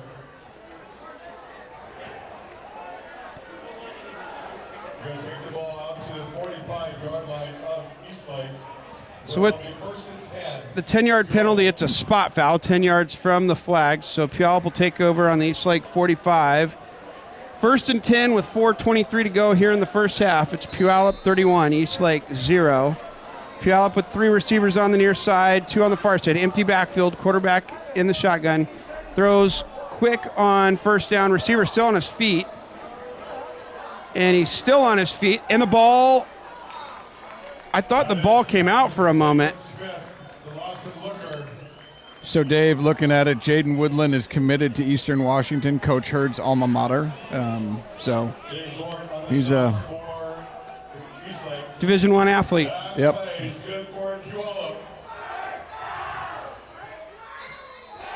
And the receiver on the play, I believe that's Lawson Looker. A little slow to get up. He's coming off on his own weight, but don't like to see anybody getting hurt tonight.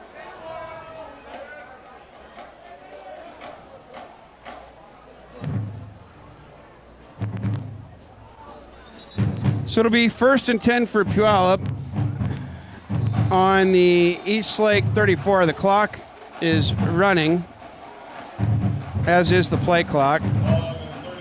Again, this Puyallup offense, no mercy. Up 31 points in the second quarter, 5 wide, airing it out. Right. They are playing for to keeps. score and get better. And as you really look at, the rest of the 4A bracket, I mean, Lake Stevens as the number 2 seed could be a contender, but, I mean, this Puyallup team is something else. They are solid. Again, Puyallup in the 5-receiver set, 3 on the near side, 2 to the short side of the field. Quarterback number 11, Noah Smith, who's been excellent tonight. Quick throw on first down to the flats. That's his guy, number 2. Jaden Woodland, who we've seen a lot of already.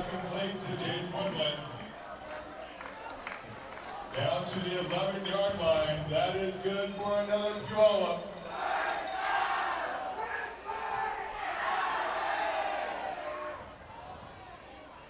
First and 10. Woodland knocked out on the play. Clock stops with 3:12 to go in the half.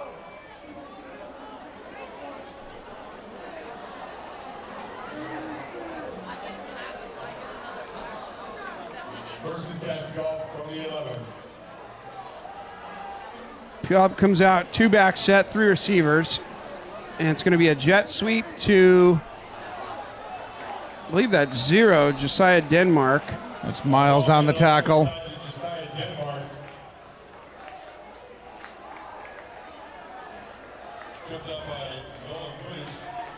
Well, the announcer said Buddhist got credit, so Buddhist was not in the vicinity, so we'll go ahead and give that to Miles. I think Steiner was in the vicinity. Yeah. Steiner and Buddhist look pretty similar, actually, with their single digits. Buddhist is in the game at middle linebacker. 4 receiver set here for Puyallup. Hard County's looking to throw on second down. A lot of time he's going to run now, and Noah Smith walks into the end zone. For a Great touchdown. coverage by the Wolves downfield, but you can't leave that softness like that, and they capitalize on it. I mean, they're all athletes. Noah Smith, he's listed as 6 foot 194. He plays a very athletic game of football. I do like his energy. I saw him down on the sidelines giving his lineman high five, his coach's high five. It'll be interesting to see where he advances his career. Yeah.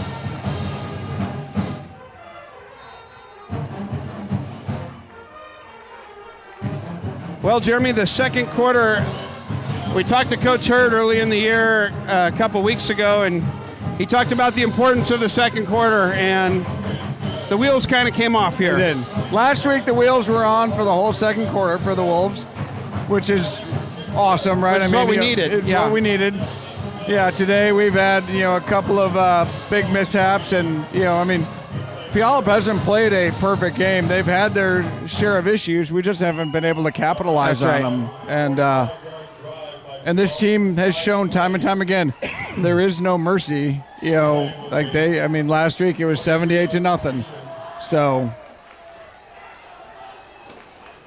I'll note, Jeremy, I don't know if the rule's any different for playoffs, but if the spread is 36 points, I thought it was 42. I thought for running clock? For running clock is what I remember from Newport. The Newport game was a 42-point spread, so it would go to a running clock at that point. Well, this Eastlake offense is capable of moving the ball and scoring points. Let's see if we can put something together here. Ball's fielded by Miles in the end zone. That'll be a touchback, so Eastlake will take over 1st and 10 on the 20-yard line. First and 10, Eastlake. Starting from your own 20.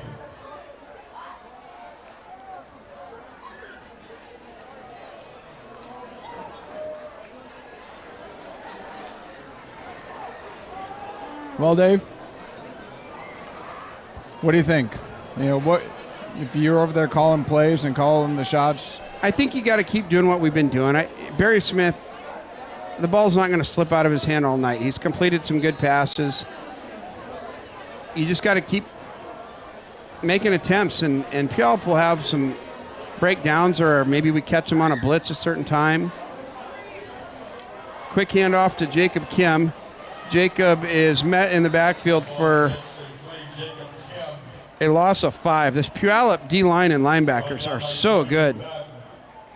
Yeah, they're making that 2-3 yard penetration, and they're just kind of holding that line and waiting for him to come to them. What I would say is I don't think we have time to do things behind the line of scrimmage. You mentioned the bubble screen not working. I think we've got to attempt those curl routes, out routes.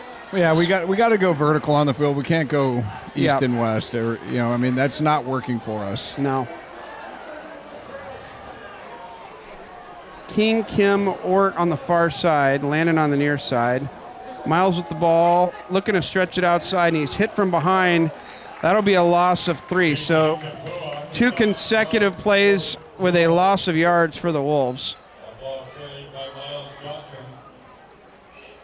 Loss of And I will say, I mean, you keep giving Miles the ball, at some point he's going to do something. I mean, that's just the kind of athlete he is.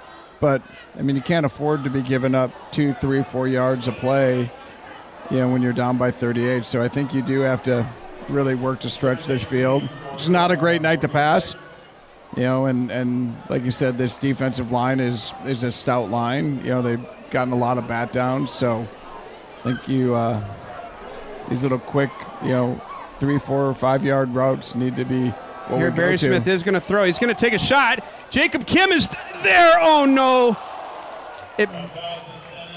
Great pass by Ryder. It hit Jacob in the shoulder pads. I think the defensive back may have slightly tipped the ball to just distract Jacob enough. But if Jacob holds on to this might be a touchdown. It wouldn't have mattered. A holding called on Eastlake. So with 48 seconds to go in the half, Puyallup will get one more shot to put points on the board. We're going to see Steiner come back out. He's going to need to go get a massage or ice his leg tonight. Maybe both. Despite the scoring, it feels like this has been kind of a fast half. Steiner has pressure, and it is maybe blocked a little. For where he was at, that was an amazing punt. Absolutely. Gets it across midfield into Puyallup territory. Puyallup will take over 1st and 10 on their own 49-yard line with 44 seconds to go in the half. Starting on their own 49-yard line. 44 seconds left to go in the first half. So 44 seconds. Wolves go into the locker room, talk about maybe what they need to do a little bit different. Wolves stay in this kind of too deep look here. It's tough to guard 5 receivers underneath. And Puyallup looking downfield. Pressure. And the quarterback's going to keep it. There is a hole in the backfield.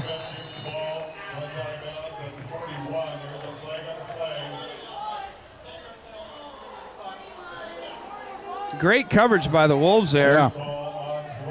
I think Paterno, if he's not held there, probably able to help contain there, but the offensive lineman just threw him down. Takes the ball down to the 39-yard line. Which is not okay. Like that is typically going to draw a penalty if there's a referee in the vicinity. If the ref doesn't call that on film, they would say you got manhandled, but if the ref throws the flag, then that was illegal. Caden Eaton in the game at defensive end for Paterno. Puyallup still here in a 5-receiver set, 4 quads to the far side, only a single receiver to the near side. Quarterback looks to a middle screen. He's got his target, and Budish is there for a short gain. That's completed to Josiah Mitchell. Gain of 5 brings up 2nd down and 15.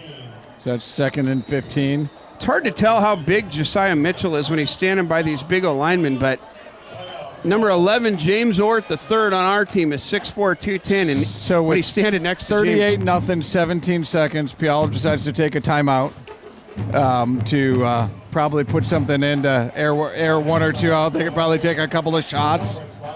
And it's kind of that no mercy. There is no mercy in Puyallup tonight.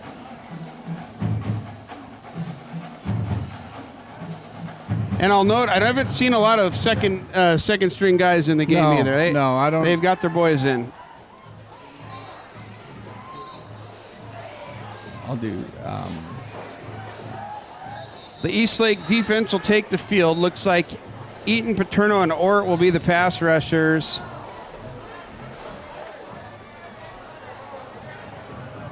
Kim in the game at safety, Bratland. So Eastlake's got really 5 defensive backs in the game. Budish and Wheeler and Steiner at linebacker. So something happened to Barrett. Barrick. It must have happened to Barrett because Barrick has not been back in the game. Barrick. Another receiver screen. James Ort in the vicinity of 3 catches at Ort might have lit him up. He might have. Clock Or stops. or would have. Big James Ort, the third, a hockey player, Yes, not he is. a stranger to contact. No. 3rd and long here. We've seen this before. I mean, I get that you're trying to put your foot on the gas, but I don't understand how there's still 14 seconds on the clock. I think I would just run the ball here and get to the locker room. And I mean, that last play probably burned a couple seconds. They omitted the running of the clock. 4 receiver set, 3 to the far side. Quarterback's going to throw it quick. He's got his guy Mitchell in the flats who's got the ball. He's hit hard by Wheeler, still on his feet. Brought down for a gain shy of the first down, so it's going to bring up 4th. So they're going to take their last time out. Puyallup wants to go for it on 4th down and take a shot.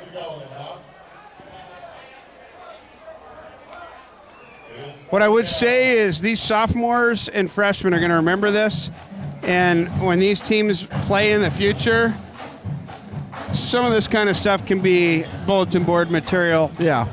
But I mean, Puyallup, it's your moment right now. Bask in the glory of your success. Right. But I don't think I've ever seen anybody call a timeout up 38 with 2 seconds to go in the half. But again, I mean, it is the style of football that they play. Keep their guys sharp.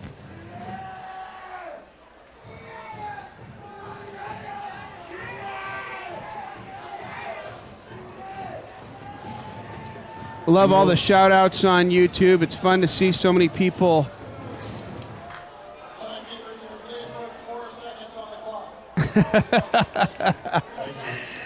Four seconds on the clock. Put 4 seconds on. They forgot to run 4 seconds off. But again, I would love to see a pick 6. That would be amazing. So Puyallup going to go for a Hail Mary here. Eastlake looking to get some kind of pass rush. And balls to the end zone and is tipped. It could have been a touchdown. Yeah. I think that was, I don't know. Somebody had their hands on it for the Wolves. It looked like Puyallup was in the vicinity to make a catch there. I'm glad that fell incomplete. So as we go to the half, let's give another quick shout out to our sponsors. So we'll start again with Kinson and Kinson Homes, Eastside and Seattle's home experts. Kinson Homes, a longtime sponsor and supporter of Eastlake football and the Eastlake community at large. So thank you, Kinson and Kinson Home. Pine Lake Ale House. Craft beverages, tasty, good times. Hopefully still streaming the game there tonight. Hopefully all the fan base in Sammamish is down at the Ale House. If you're not there tonight, head on down tomorrow or Sunday for breakfast. It's a great breakfast. Thank you to Pine Lake Ale House for your support of Eastlake football, but also of all the other programs at Eastlake. They are truly a sponsor that sponsors almost every athletic program at Eastlake. So thank you, Pine Lake Ale House. Sherrill Hill Compass Real Estate, helping Sammamish neighbors find their place to call home. As I said before, Cheryl's not just a sponsor for Eastlake football, she's also a sponsor for Eastlake cheer. She sponsors lacrosse, she sponsors a lot of things. So thank you, Cheryl, for your support of Eastlake football. LBM Travel Incorporated. Let Leanne be your expert guide. Thank you, Leanne and LBM Travel, for your support of Eastlake football and the greater Eastlake community. Pepe Material Handling. My co-announcer, the one and only David Oliphant, is the head honcho at Pepe Material Handling, a sponsor of Eastlake football. Thank you to Pepe Material Handling for your support of Eastlake football. And last but not least, Bradley Appliance, helping families on the east side with trusted appliances and great service. Thank you, Bradley Appliance, for your continued support of Eastlake football. And Dave, I guess with that, we'll switch to the camera. We'll say thanks for tuning in. Thanks for being here. Puyallup cheerleaders are going to go out and do their show at halftime. I have a fairly cold Cuban to go eat here at halftime, and we'll be back after halftime. But any final thoughts as we go into the halftime? Jeremy, I think just for the fans that have joined us this year, from the sincere thoughts of myself and Jeremy, we've appreciated all the support we've got. This has been a special season for both of us, both having boys that are seniors, and I'm even a little bit emotional driving here tonight, knowing that this could be the last game. You mentioned last night, the last practice, and based on the score, it looks like this will be the last game. It will. Yeah. This will probably be the last time that we broadcast for you. I don't know what next season will hold, but we've had a blast. I give a huge credit to Sean Crandall and Andrew Brill and the whole team that has helped out with the video. Crosley Pete Crosley and shout out to Jim Thatcher, who kind of got this going last year. But Eastlake, the community's rallied around so many different things this year: the cheer program, the band, different sports in the fall, and the football program. But our goal with the live broadcast this year was to bring Eastlake football, to as many homes as we can, and to build up the youth program and the future of Eastlake. Puyallup clearly here has a culture of football, and it's fun. Right. And it's sometimes bitter to be on the other end of a game like this. But what I wanted to say is thank you for joining us. It's been a special season. The record of this team, I don't think at all reflects the success they've had this year. No. You put this team in a weaker conference, and we could easily be 8-2 or absolutely. We played a very good Meade team last week and won. And so what I would say looking back on this season is this is a special group of seniors. We're going to get to see them play lacrosse in the fall, a lot of them, and baseball for some of the other guys. But this group missed 7th grade football because of COVID, rallied around 8th grade football, and has had a successful high school career. Yeah, so, I mean, you and I coached him in 8th grade with a lot of the other dads. We talked about Darren Painter and Dane Sampson, who I'm sure is listening tonight. And I mean, there's a lot of folks that have impacted these guys' high school careers. And, I know that they think about all of you regularly as they, get ready for games and ponder the lessons that we learned along the way. So, a lot of memorable times for these guys, and like you said, it's going to be a tough night for some of them, knowing that tonight was it. But at some point, whether it's this week, next week, or the week after, it's got to end. And so let's see what they come out with in the second half. Before we go to break, I do have one more thing to share. Oh, before you do that, and so it gives people something to ponder. Well, Dave is sharing his last thought. Hit the like button, the little thumbs up. Let's hit all-time numbers. Let's help the team here. Let's help the WFA channel on YouTube, with their likes and subscribes. Let's hit it. And thank you for everybody that's watching. I mean, we have people I know in Arizona. We talked about. We have people in Korea. We have people I know in Wisconsin, Colorado, in Nevada. I mean, Texas. Bobby Jones. Give a shout out on the chat on where you call or where you're watching from, so we know. It's fun to see that. Yeah. So thank you. And Dave, your last thought. My one last thought is tomorrow is the youth football championships for all levels for the Greater Eastside Junior Football Association, and the Eastlake Softs, which are mostly 6th graders, have made the championship, and they will be playing Skyline tomorrow. Are they going to go right down the road, or do they have to go somewhere else? The game's played at Pop Keeney. All games are played at Pop Keeney. So tomorrow, the morning starts out with the rookies. Eastlake rookies didn't make it, but the first game's at 9:30 a.m. And then the Cubs team. Last week I coached the Eastlake Cubs in our last game. The Cubs will be Bothell versus Bellevue, 2 really good teams, but the Eastlake Softs will play at 1:30, and that game's going to be live broadcasted, with the same equipment that's up here in the booth tonight. I hear Sean Crandall is taking his road show here. He's packing it up tonight, and he will be back at Pop Keeney tomorrow and setting everything up and running live from Pop Keeney. What time did you say? 1:30. 1:30. 1:30 West Coast time. So my ask would be, if you're a Wolves fan, if you can, make it to the game at Pop Keeney. It's going to be a special day. This Eastlake Softs team is undefeated. They beat Skyline earlier in the year, and Eastlake has not won a youth championship in a few years, so this is a special opportunity. And that Skyline game earlier in the year, if I remember right, that was a tight game. It was one of the last minute, correct? Yes, it was a one-score game, so it'll be a good game. Skyline does what they like to do. They throw the ball a bunch, and Eastlake's got one of the best offensive lines that I've seen for a youth football team. But that game will be live broadcasted, so if you can't go, join in, share the link with the community. it would be really great to rally around these sixth graders. And either way, Sammamish will bring one of the Sammamish teams will bring a championship home, which is nice to see. The championship is coming to the plateau one way or the other. Just yes. Hopefully it's down the hill, not up the hill. Yes. And congrats to the Cubs and the JV squad.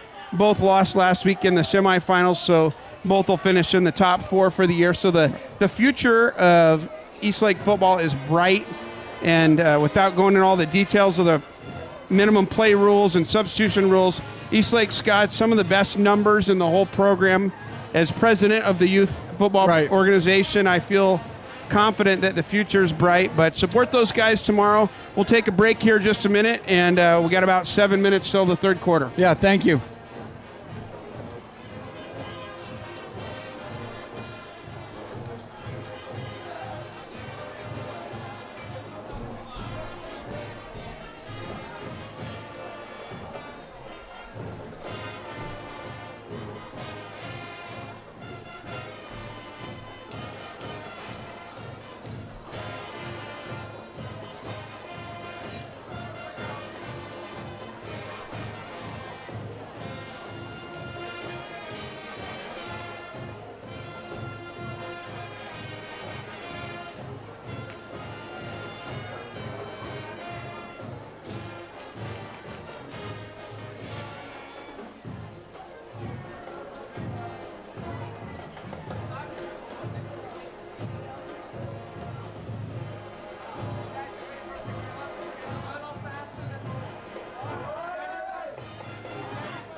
Well, Jeremy, back from a little break here. The Wolves and Vikings have taken the field for a little warm-up here. The Wolves started the game with the ball, so I believe the Wolves will be kicking off to Puyallup here.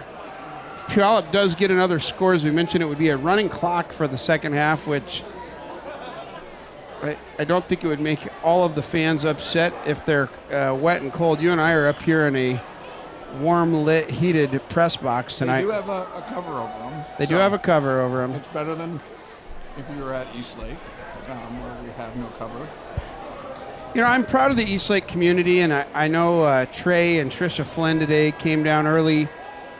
If you look on the sideline, all the Wolves tents and just the equipment, the training equipment that was brought. I know there's some propane heaters over there. There's a lot of people that contribute to travel an hour and a half or 2 hours down here today. And Trey and Trisha in the off season redid the whole press box at Eastlake. I mean, all of that, those great graphics you see behind us when we're live there. 100%. And all the cabling that really allows, the stadium system and this system to all kind of cohabitate. They were a big part of doing that. So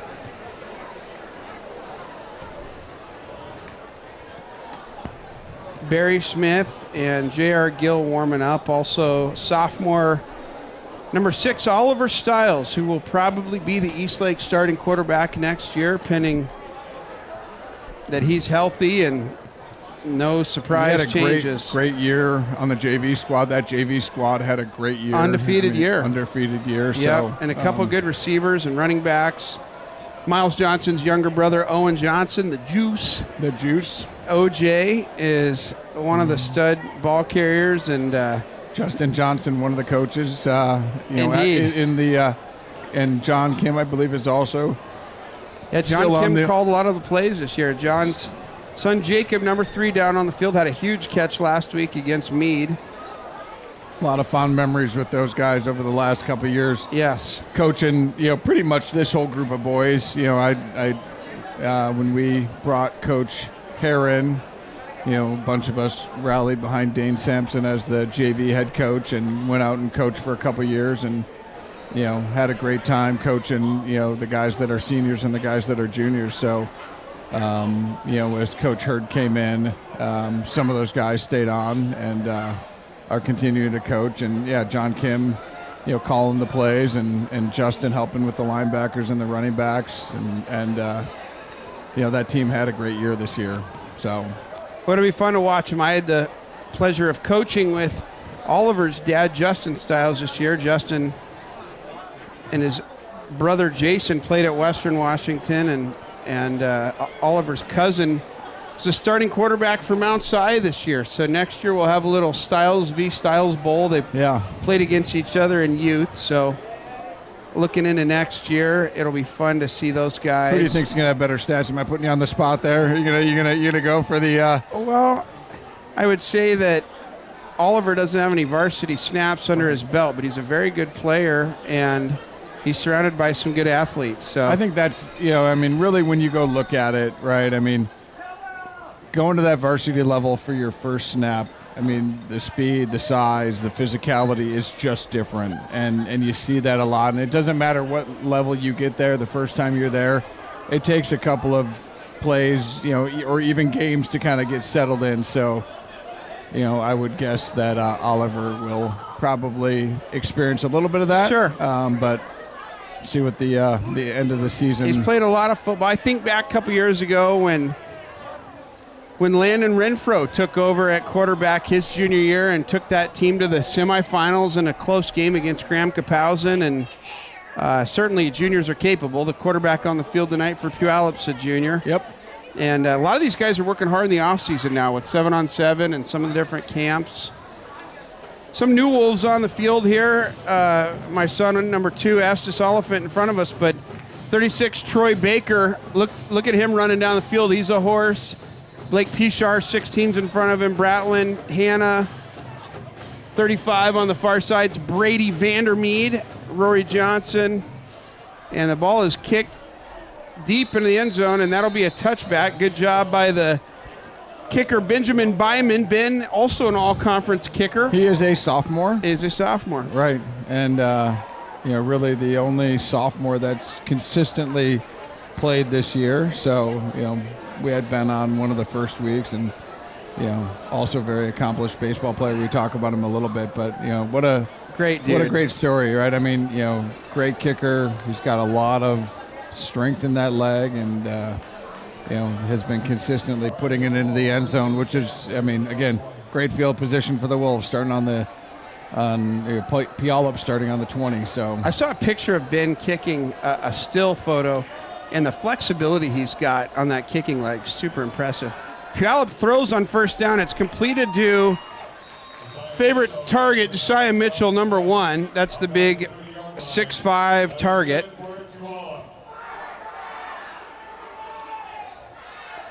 Finn Hanna was in coverage there. Good ball thrown by the quarterback, Noah Smith. And great open field tackle by Finn. He just grabs him and pulls him down, gets low. So great job, Finn. It does look like Barrick's back in the game with Wheeler, so good to see Adam back. Looks like he might have a wrap around his knee. Heavier formation here for Puyallup. 2-back set, 3 receiver. It is a run up the middle to 21. He's a very good running back. Tackled by Bratlin. Miles comes in a little late, but a gain of 10 yards on first down for Puyallup.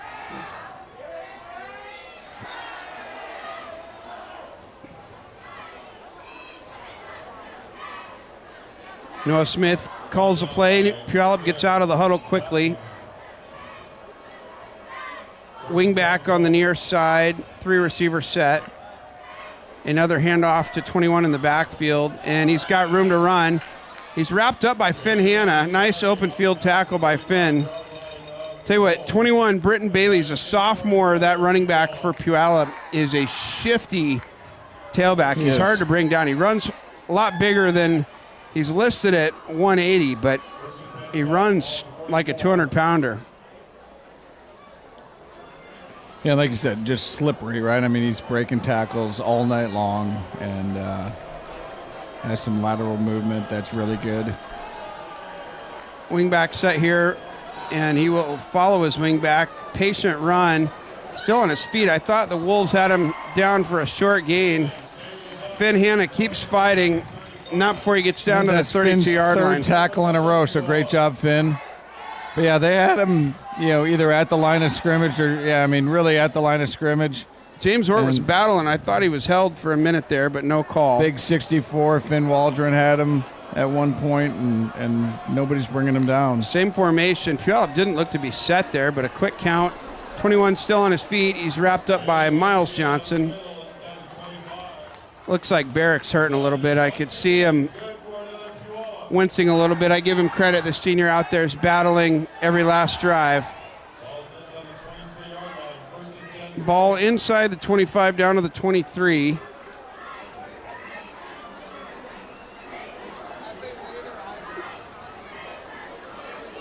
Yeah. Barrick is not moving very well right now. No, he's not. And Puyallup in a 3 receiver set, wing back on the far side.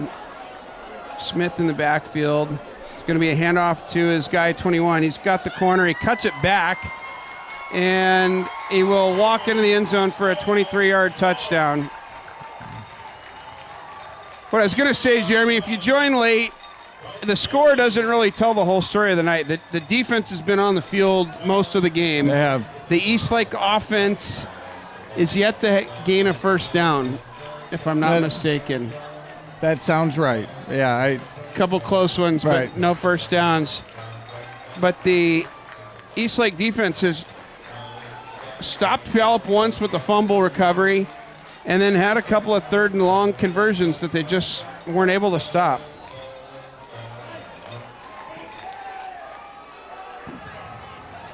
The stadium announcer, who's right next to us, hums the fight song. So with the kick being good here, Jeremy, I'm not sure what the clock will do now.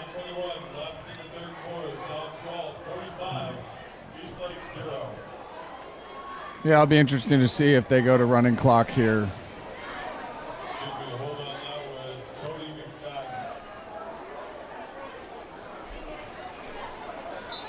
I would guess since we've seen what we've seen, somebody's going to need to tell him to go to running clock.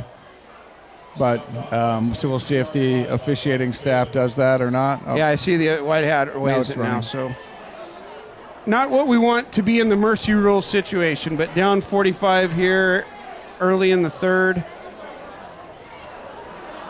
I think that Puyallup's demonstrated they're the better team on the field tonight. Yes. And statistically, we knew that coming into the game. Great first quarter by the Wolves.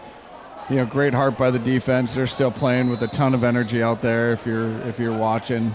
I love the individual battles. You mentioned it last drive. Finn Hanna, a few tackles on that drive. Miles Johnson, the starting running back, battling. And Miles with the ball in his hand right now. Fields it across the 20. He's out to the 30. Miles Johnson still on his feet at the 35. 45. And you can't say field position's been an issue, right? We had one that was out to the 50, a lot at the 30. So, we've started with okay field position for a lot of the night. We just need to get some production out of our offense. And, this Puyallup defense is stout. They're physical. They're athletic. 3 receivers for the far side. Ort, Kim, and Johnson. King on the near side. Barry Smith in the backfield. Fakes, hands off to Mal. He's rolling out. And Barry Smith loses it again. The ball's on the ground. That's going to be a fumble unless Barry Smith's able to come up with it. Super unfortunate. Ryder somehow comes up with the fumble. They're going to call second down. I think that was a fortuitous call there for the Wolves. The ball just came out of Ryder's hand. Good job fighting to get it back. It'll be a loss of 18 yards on the play. So 2nd and 28.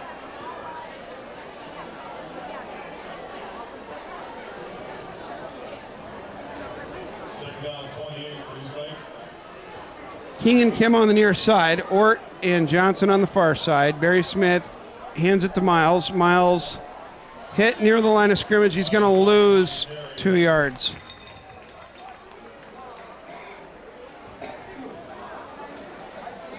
I don't want to take anything away from this Eastlake offense, Jeremy, but this Puyallup defense is violent. They're fast. And with this 3rd and 30 now, I'm not so sure that this Eastlake offense has positive yards tonight. I would tend to agree with you, Dave. And the safety was also negative yards. Right. Barry Smith takes a shot and nearly intercepted. I think that was Jacob Kim in the vicinity. It was a little behind Jacob. Not sure if that was catchable or not, but I think we got lucky without an interception there. Yeah, I would agree. We are halfway through the third quarter. Eastlake losing 45-0. It is a mercy rule running clock situation, so the clock will continue to run for the balance of the game. This wet field has played a factor into the wet ball. Eastlake did give up a defensive touchdown on a nice punt by Steiner. Wow. That was punted from the 25-yard line inside the 20. So that's a net gain of 57 yards. That's going to help his stats. I don't know that Steiner's looking to pad his punting stats anymore. I think he's at 42.1 coming into this game. And that's legit. Yeah, that was a great punt.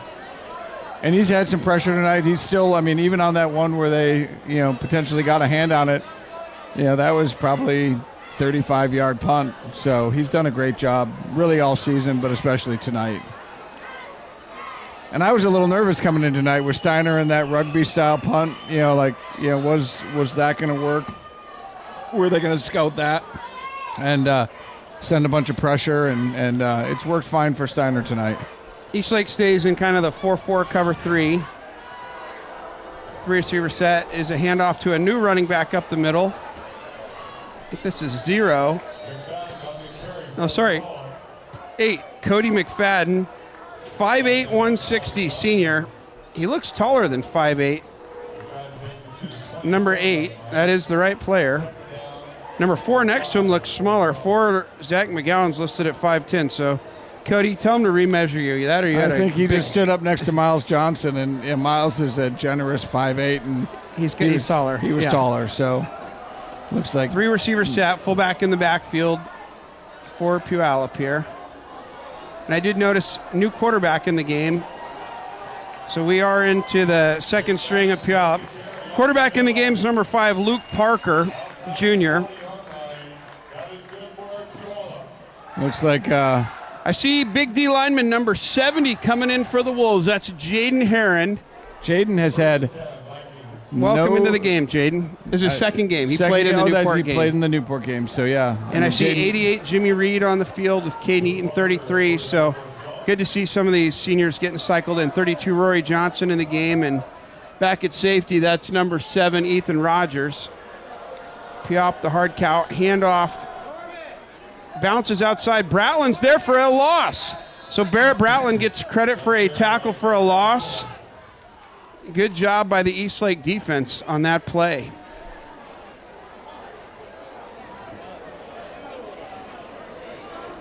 And Barrett just fighting through a block and spying on the ball there and making a play. So great job, Barrett.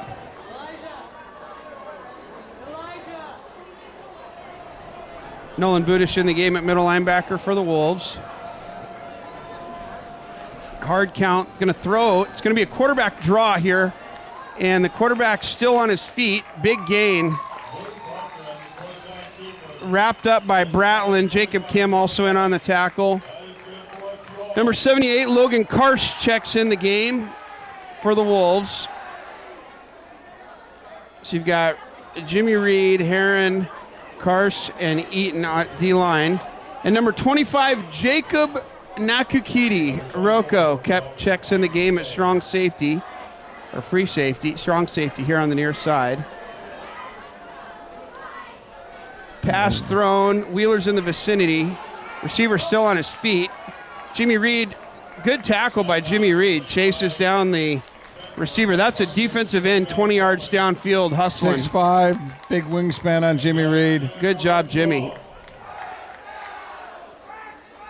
And you can just see that the guys that have been playing a bunch are worn out. This defense has been on the field a lot. You know, they're still battling like you would expect that they are, but this was wild. I looked at the Sumner Field in the game. That game had 167 plays on both sides of the ball.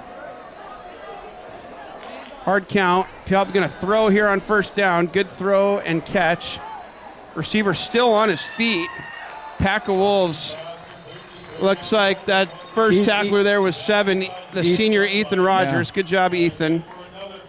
Noticed number 2, Estes Oliphant, checked in at corner on the far side of the field. So some of these seniors getting some of their last playing time of their career.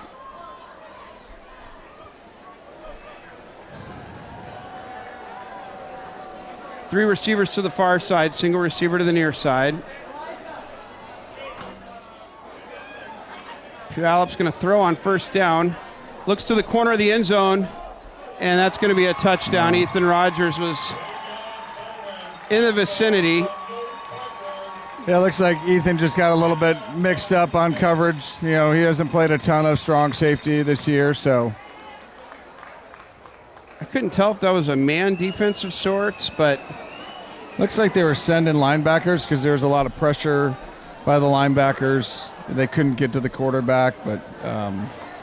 Puyallup gets to the end zone for the 7th time tonight. They did have a safety and a 2-point conversion earlier in the game.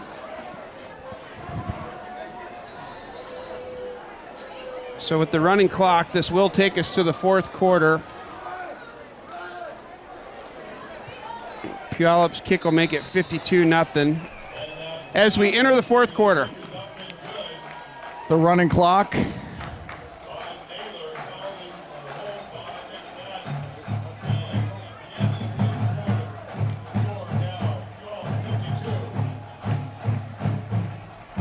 Jeremy, we've seen some good teams this year. You know, Williamsfield, Bellevue, and Bothell, Skyline. This is, I think, the most complete team we've seen. I don't know what you think how Williams Field and these guys would stack up each against each other. I don't think we played our best game tonight. No, I don't think we played our best game tonight. I think we actually probably played a better game against Williams Field. I think we're a better team, but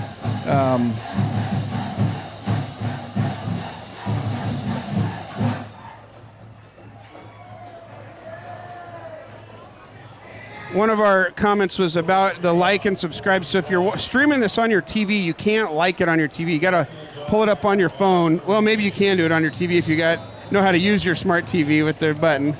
The up button. Okay, the up button. But if you open this on your phone or your tablet or your computer, it is easy to hit the like button. Yeah, you can stream on your TV and on your tablet at the same time. Miles Johnson brings it out. Nice block by Steiner. Miles still on his feet at the 30, looking to stay in bounds, gets across the 35. So if there's a positive highlight tonight, it's our kickoff return team, Jeremy. I would agree. They are the shining star in the dark night. They've received the ball, I believe, 8 times, and we're averaging about 30 yards a return, so we've got a couple hundred yards of kickoff returns. Miles' all-purpose yard number is going well tonight. His average yards per carry, not so good tonight, but this Puyallup defense is something. So we do have the second-string defense largely in the game here. Let's see if we can move the ball here. Now, this is J.R. Gill, the senior backup quarterback, comes in the game. And J.R. is going to throw on first down. He completes it to Jacob Kim. Jacob with a gain of 15, and I believe that's our first down of the evening. Great job. And J.R. Gill. And again, shout out to J.R. Pitch and catch there to Jacob Kim. Shout out to Jacob's grandparents in Korea. Hopefully they're still watching. That is so awesome. So, yeah, and great job, J.R. Number 10, senior Arif Doshi checks in the game here. Receiver on the near side with Jacob. Far side is Ethan Rogers. Ord also in the game at slot. Miles still in the game at running back. It is a give to Miles, and Miles has got a nice gain, nearly a first down. I think they're going to give it to him. I would, if you look at progress, I mean, so they're not. Oh, 2nd and 1. You know what? This is a play Hurd likes to take a shot. So J.R. Gill has the signal, comes in the game. I did notice my son Estes checked in the game. I'd selfishly like to see him have a play tonight. So it's Doshi and Estes on the near side. Ort and Rogers on the far side. Hard count. JR throws it to Doshi. Doshi catches it, but he slipped. He may have lost a yard on the play. Looks like he did. So Doshi, I think that's his first catch of the season. So Reeve, nice job for a catch. Unfortunately, it was for a loss, but 17, Gideon Birchfield checks in for the Wolves here. So let's see if Jared Gill can convert. This is a big first down here. Nice to see that we've got some positive momentum here, albeit against Puyallup's second-string defense. It's something positive for the stat sheet. I'd argue this is somewhat of our second-string offense at this point, too, absolutely. Right? I mean, JR hasn't gotten a lot of downs. JR gives it to Miles. Miles has got pursuit, but he gets around the edge. Miles with a first down and more inside the 34-yard line. That's great. So the Wolves with a little life with 2 consecutive first downs here in the fourth quarter. And Miles will come out. Jack Steiner, the all-conference punter, checks in at tailback for the Wolves. Jack's had a couple of good runs. He's, again, we talk about it, he's a very different runner than Miles. He's also a larger frame than Miles. So Rogers and Estes to the far side. Gideon Doshi to the near side. JR with the hard count. He gives it to Steiner. Steiner runs hard, makes a move, and he's still on his feet. Steiner runs over a defender down around the 20-yard line. Great carry by Steiner. So that's going to be another first down for the Wolves. 3 consecutive first downs. So, knock on wood, we're on a roll here, Jeremy. I kind of think this maybe shows something that, minus a few guys on the Puyallup roster, I mean, they're just another football team. They are a football team. They're just another football team without a couple of key guys that are sitting down right now. And really, that's true in all of high school football team. It's, absolutely. It's like, who's got a couple of better guys, better dudes? And Puyallup definitely has a couple of good dudes. JR keeps it himself. JR rolls out, and he throws it away. I thought he may look to the back of the end zone to his target, Ethan Rogers, but JR does a good job just getting rid of that ball. Not sure if JR could have ran for a few and maybe slid, but he didn't like what he saw there. Well, he put it he probably in a could have catchable got position. 3 or 4 yards there on if he tucked it and ran. The clock continues to run because we're in a mercy rule situation. Wolves, 3 receivers to the far side. It'd be great to see him get something on the board tonight. JR throws it to Oliphant, who has a catch. Estes still on his feet. Runs over to Fender down to the 25. So Estes with his first catch of the night. Nice positive gain. Brings up 3rd and 5. Brought down by Pregame. Brings up 3rd down for... We mentioned the second stream offense, but I'll notice some of the beef in there. Finn Waldron still in there battling all night. 62, I see Mason Flynn still in there. Brady Painter. So a lot of these bigs are still in there. They've been battling all night on both sides of the ball. Hand off to Miles. Miles has got the ball. He's going to be tackled inside the 25. So interesting here, Jeremy. Do you kick a field goal? Do you go for it? It's 4th and 4. Do you try to get some points on the board? I think I go for it Looks myself. like Coach is going to go for it. Yeah. At least I go with a hard count and see if I can get him to jump. But I think I go for it. I like where your mind's at. I like where your mind's at. And, I like just a little curl route down here on the near side. Maybe we got JR Lovin on the hard count. And JR is going to look to throw on 4th down. He's got a curl route, and it's caught for a Eastlake first down. Ethan Rogers, nice catch. Yeah, great. We talked about Ethan Curl missing route. a lot of the season with injury, and Ethan's shoulder pad needs a little help in there. Ball down on the 6-yard line. 1st and goal. Ethan will come out. Mason King comes in. So it's 1st and goal for the Wolves on the 6-yard line. What a drive this has been here to finish off the season for the Wolves.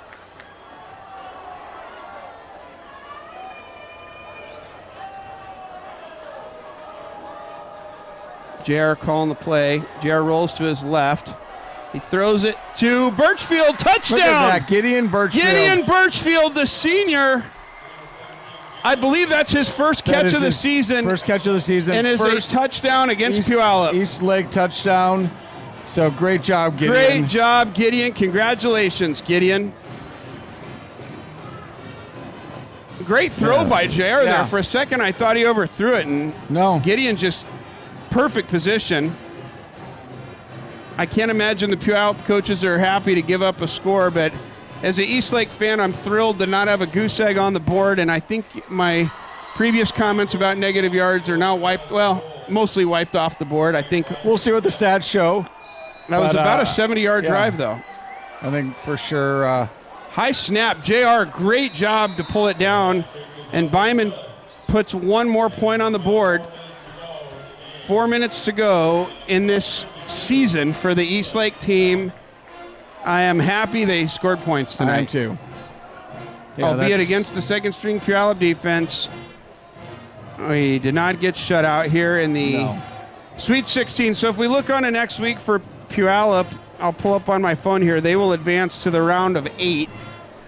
I did notice, maybe you mentioned or others, that a lot of teams from Eastern Washington are still in the playoffs.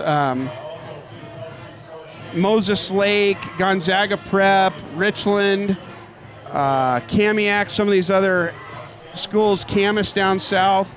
I think Skyline's playing Camas tonight. So this was the only 4A game tonight. All the other 4A games are tomorrow because of the travel. Okay. So there will be no other advancement in the round of 16 tonight because the games are all taking place tomorrow. Yeah, I mean, there's a lot of, like I said, a lot of travel. Yeah, when you get to this point of the playoffs.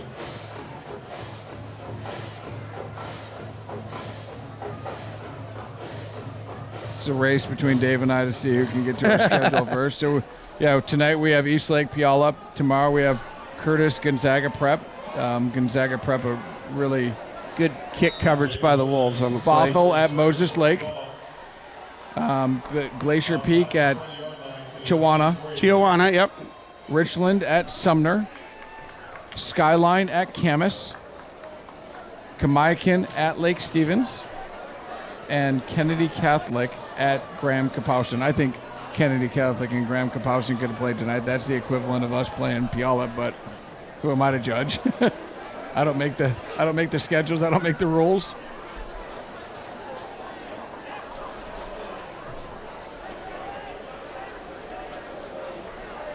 My friend Sam Gillette said, what are the 2 sets of hashes on the field? The NFL hashes are more narrow. I don't think high school and college are different, so it's possible they were marked for NFL training. Or I know that PLU plays here. Yeah, PLU so plays here. PLU probably does have slightly different, tighter hashes than high school football. So good observation, Sam. As you're looking at that on, so the number 1 seed. So Puyallup will play the winner of Skyline and Camas. And selfishly, I'd like to see how Skyline does against these guys if they could win. Minute 20 to go in the game. Wolves down 52-7. Puyallup still trying to move the ball. Running back gets outside. He's still on his feet, and that's Rory Johnson, 32, who tackles him out of bounds. Clock's going to wind inside of a minute. It's a running clock with the mercy rule.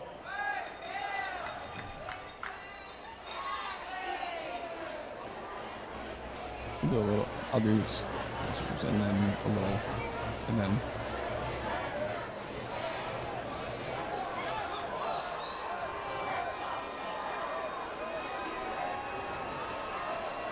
.30 seconds in the game. Puyallup's now looks like they may be getting into victory formation, and they do. They're going to take a knee, and that's the end of the game. So Jeremy, as we wrap up, let me give one last shout out to our amazing sponsors, Kinson and Kinson Home, Eastside and Seattle's home experts. Again, thank you for the support. This doesn't happen without you. Pine Lake Ale House, craft beverages, tasty eats, good times. Hopefully there's a whole full house there watching the game, drinking beer, eating some of the great food. If you're not there tonight, head down tomorrow morning for a good breakfast. So Cheryl Hill, Compass Real Estate, thank you, Cheryl Hill. Cheryl's helping East Side families find their place to call home. Thank you, Cheryl Hill. LBM Travel Incorporated. Let Leanne be your expert guide to travel and savings. Thank you, Leanne, for your support of the Eastlake football program. Pape Material Handling. Thank you, Pape Material Handling, for your support of the Eastlake football program. And last but not least, Bradley Appliances, helping families on the east side with trusted appliances and great service. Thank you, Bradley. So, Dave, as we wrap up here tonight, obviously not the outcome that we wanted, probably the inevitable outcome as you kind of look at the 2 records. This is a football community, right? The high school and the band all marched down to the game tonight. They marched in this gate. Band's going to march back a couple blocks to the high school. The stands are packed here for a Friday night game. This is a football community. I think this team's going to go far. Like you said, selfishly, I'd love to see Skyline have to come down here and see what they have against this great team. Jeremy, I couldn't agree. This is a good football team. I'm going to cheer for them the rest of the season, not because they blew us out, because I think they're a good, well-coached football team. But both of our boys just played their last game. Yeah. And this is a special moment to be here to call it with you, Jeremy. And it's been a fun season. And I think we'll help get packed out so we can get out of here. Yeah. Shout out to our team here, right? Sean Goldie and Andrew Brill and